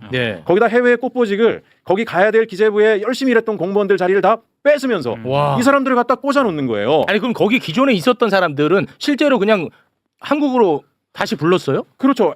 아까 ADB 한국으로 불러드렸어요. 임기가 남았는데 불러드리고 야, 이거 김동일이 보낸 거고 이 암로 같은 경우도 연봉이 한 4억 정도 됩니다. 완전 뭐 그 소위 논하는 자리죠. 아시아 거시경제 감시기구. 예, 싱가포르 그쪽에 가는데 싱가포르. 이쪽에는 보통 기재부 과장이나 국장 초임들 중에서 해당 부서에서 가는 자리를 1급 출신인 경제금융비서관 출신을 갖다 꽂은 거예요. 예, 이런 일을 한 거죠. 그래서 이제 이 전혀 그 격이 안 맞는 자리군요. 맞습니다. 제가 강력하게 항의했던 건 뭐냐면은 저 정보를 기재부 관계자들로부터 받고 얼마나 이 사람들이 분하겠어요. 그 다음에 이제 저한테 뭐라고 얘기하냐면 민주당에 꼭 얘기를 해달라. 과거에 문재인 정부 때 청와대 파견 나갔다는 이유로 쫓겨난 사람들도 있다는 거예요. 파견 나갔다는 이유로. 근데 그러면 지금 다시 민주당 정부가 됐는데 윤 정권에서 국정농단에 실세였던 사람들이 핵심 보직으로 저렇게 좋은 자리 다 꿰차고 가는 거 이런 걸 보면 인사는 메시지잖아요. 그럼 기재부 사무관들이 볼 때 어떻게 생각하겠어요? 민주당 정부가 있을 때 너무 열심히 하면은 잘못하면 정권 바뀌면 우리는 한 방에 날아가는 거고 범죄가 없어도. 근데 이거는 뭐 그보다 더 큰 메시지가 있는 거죠. 내란에 관여했을 가능성이 높은 사람들을 해외로 빼돌린 것 같이 보이니까 맞습니다. 이거는 더 심각해 보이죠. 더 심각한 상황이죠. 그래서 어쨌든 간에 제가 신중범이나 이런 사람들 결코 도피시켜서는 안 된다라고 법사에 가자마자 먼저 질의를 분명히 상임 했는데 그럼에도 불구하고 일주일 뒤에 기재부가 명예퇴직 처리해가지고 저렇게 조치까지 해줬습니다. 신중범 같은 경우는. 그래서 이번에 다시 엄중 경고를 했고. 아니 그러면 의원님 예를 들어서 아시아개발은행이라든지 아시아 거시경제 감시기구라든지 이거는 국가기구예요? 아니죠. 국제기구입니다. 국제기구. 우리나라도 분담금을 내는 국제기구죠. 그리고 여긴 정통적으로 기재부가 파견 나가는 자리입니다. 기재부는 자기들이 알아서 갔다라고 저희한테 또 거짓말을 그러면 했는데 그거 인사권은 누가 갖고 있는 겁니까? 인사권이요. 인사권은 사실은 기재부 장관이 할 수 있는 거죠. 기재부 장관이요? 예. 그래서 이번에 강력히 요청한 거는 파견 중지하고 일단 암로는 한번 나가면은 쉽게 불러들이지 못하는데 이건 특검은 할 수 있습니다. 특검은 소환 조사를 할 수 있기 때문에 들어와서 조사를 받아라 하면 되고요. ADB는 기재부 장관이 송환을 중지시키고 봉급 소환할 수 있습니다. 원래 기재부 내에 성실하게 일했던 사람 그 자리 보내고요. 이런 사람들은 불러들여서 사실은 수사를 받게 하는 게 맞죠. 아니 그 지금 최상목이만큼은 지금 완전히 그 수사도 제대로 안 이루어지고 있어요. 최상목이는 무슨 뭐 구속영장 청구 이런 얘기 없단 말이야. 맞아요. 봤더니 그 아주 아킬레스건 측근들 냄새나는 사람들이 지금 없네 한국에. 최상목은 이걸 한번 해본 거예요. 박근혜 국정농단 때도 미르나 이런 사건의 핵심 의혹이었지만 그거를 증언할 만한 밑에 애들은 해외로 미리 도피시켜놔서 자기가 잘못한 내용들을 증언해줄 사람이 이미 국내에 없었죠. 요번에 똑같이 한 거예요. 그래서 최상목이를 잡으려면 얘네들을 불러들여서 사실 윗선은 누구냐? 저는 김건희일 거라고 생각을 합니다. 김건희가 국정농단 예산을 주문을 하면 윤석열이 그 지시를 받고 최상목에게 지시를 하고 최상목이 예산시장 불러서 이거 해라 그렇게 했겠죠. 이 전체 연결고리들을 찾아내야지만 최상목이 잡을 수 있고요. 여기 없지만 또 하나는 현재 기재부에 있는 윤인대 차관보라고 있습니다. 윤인대 차관보는 법사위에 와서 위증까지 했어요. 어떤 위증했냐면 곽규택 의원하고 둘이 나와가지고 쇼를 합니다. 지난 4월 달에. 그 최상목 예산 있잖아요. 자기 내란 계엄 때 그 문서. 자기 못 봤다 그랬잖아요. 3단으로 접혀 있어서 그냥 주머니에 놓지 못 봤다 그랬고 차관보에게 줬다 그랬는데 그 차관보가 윤인대입니다. 그게 윤인대예요. 예, 그 윤인대가 법사위에 와서 어떻게 했냐면은 그 자기도 못 봤다라고 위증을 해요. 근데 그때 곽규택 의원이 위증하는 자리에 나와서 이렇게 접어서 그냥 주머니에 놓다는 얘기죠. 앞에서 시연을 직접 해줍니다. 그래서 제가 이제 그 의혹을 제기한 거죠. 윤인대 차관보는 위증으로 이번에 최상목이 빳빳한 종이 읽는 거 나왔잖아요. 그렇습니다. 그리고 당신 위증했다. 안 보긴 뭘 안 봐. 그러니까 위증죄로 고발해야 된다라고 추미애 위원장님께 요청을 드렸고 곽규택 의원한테는 당신 위증 교사한 거 아니냐. 해명하라라고 얘기를 했더니 이제 열받아가지고 또 소리소리 지르더라고요. 하지만 어쨌든 그것을 사전에 공모했는지 여부는 의원님, 분명히 그 윤인대는 지금 어디 있어요? 윤인대는 기재부에 남아 있어요. 기재부에 아직도 있어요? 아직 있어요. 예. 그래서 저는 퇴직시키지 말고 윤인대 같은 경우에는 수사부터 받아야 된다. 조사부터 받아야 된다. 그래서 만약에 위법한 상황들이 드러나면 그러면은 그걸로 인해서 구속 처리를 하든가 해야 지금 퇴임시켜주면 사직시켜주면 공무원 연금이 그대로 살아나잖아요. 저렇게 한 거예요. 지금 김동일하고 신중범도 퇴직을 시켜주고 또 명예퇴직까지 했잖아요. 보상금까지 2억 가까운 돈을. 그리고 나서 공무원 연금 그대로 살아있어요. 그러니까 이후에 조사를 받아도 아무 데미지가 없어요. 경제적으로는. 그거를 지금 기재부의 제 생각에는 최상목 라인 애들이 아직 살아있겠죠. 걔네가 저런 거를 했을 거다라고 생각을 합니다. 그래서 이제 현 기재부 이제 우리 이재명 정부에서 새롭게 좀 바뀌었으니까 엄밀하게 들여다보시고 위법행위가 있다라면 조사를 해서 밝히고 성실하게 일한 사람들이 지금 인사적체로 힘든데 이 사람들 들어 올려줘야지 민주당 정부가 하는 개혁 정책에도 열심히 하지 않을까. 근데 이게 저는 참 이해가 안 되는 게 지금 내란 특검이 박성재 영장 재청구도 안 하고 있잖아요. 근데 거기에다가 지금 이건 8페이지 그 최상목이 받았던 문서 거기에 따라서 당시 예산 마련하라는 내란과 관련된 문서가 나왔는데 근데 지금 여기에 대해서 수사가 안 이루어지고 있다는 것도 웃긴 일이고 그러면서 지금 이제 어떻게 보면 자리적인 보상까지 줬다고 하니까 더 이상하잖아요. 그럼 전 여기서 어떤 생각이 드냐면 이게 기재부에만 지금 이럴까. 그러니까 제가 그때 내란특별법을 한 6개월 전에 얘기하면서 내란 알박기 인사 취소하는 부분도 분명히 필요하다. 이 부분을 말씀드렸던 이유가 지금 이런 신중범이나 지금 김동일 같은 사람들이 되게 많을 거란 말이죠. 왜냐하면 한덕수와 최상목이 다 그때 인사를 했잖아요. 그러니까 이 사람들에 대한 게 정말 조사가 필요하고 직무배제를 시켜서 빨리 좀 정리를 해야 되는데 시간이 계속 지체되고 있으니까 이 부분은 좀 특별하게 국회에서 좀 챙겨야 될 것 같습니다. 맞습니다. 지금 변호사님 말씀 맞고 기재부 관계자는 어떤 얘기까지 하냐면 저렇게 그 보수 세력에서 국정농단에 관여했던 사람들이 해외로 워싱턴이나 이런 데 국제기구 가잖아요. 그럼 몇 년 동안 뭘 하냐? 미국에 있는 극우 인사들이나 이런 사람들하고 접촉을 하면서 민주정부에 대한 욕을 계속하는 거예요. 정보 흘려주고. 그러다 화려하게 복귀하는 겁니다. 짬짬이를 그렇죠. 이 정권의 흔들기를 하지 일 열심히 안 합니다. 그렇겠죠. 그러니까 단호하게 처리해서 진짜 제대로 일하는 사람들이 그 자리에 가서 일할 수 있게 기회를 만드는 게 중요하다고 생각합니다. 알겠습니다. 자, 우리 의원님이 굉장히 중요한 부분을 또 문제 제기를 했는데 이게 또 세상에 많이 안 알려졌기 때문에 너무 속상한 마음에 한번 다뤄봤습니다. 진짜 힘 있는 기관에서 내란에 협조한 사람들 지금 다 그대로야. 아니 그대로가 아니지 더 잘 나가는 것처럼 보입니다. 아니 기재부뿐만 아니라 법무 검찰. 그러니까 법무부와 검찰에도 얼마나 지금 많이 남아 있어요. 그러니까 심각해요. 심각합니다. 예. 자 우리 최혁진 의원님과는 여기서 인사를 나누도록 하겠습니다. 최혁진 의원님 대단히 고맙습니다. 고맙습니다. 감사합니다. 감사합니다. 네, 고맙습니다.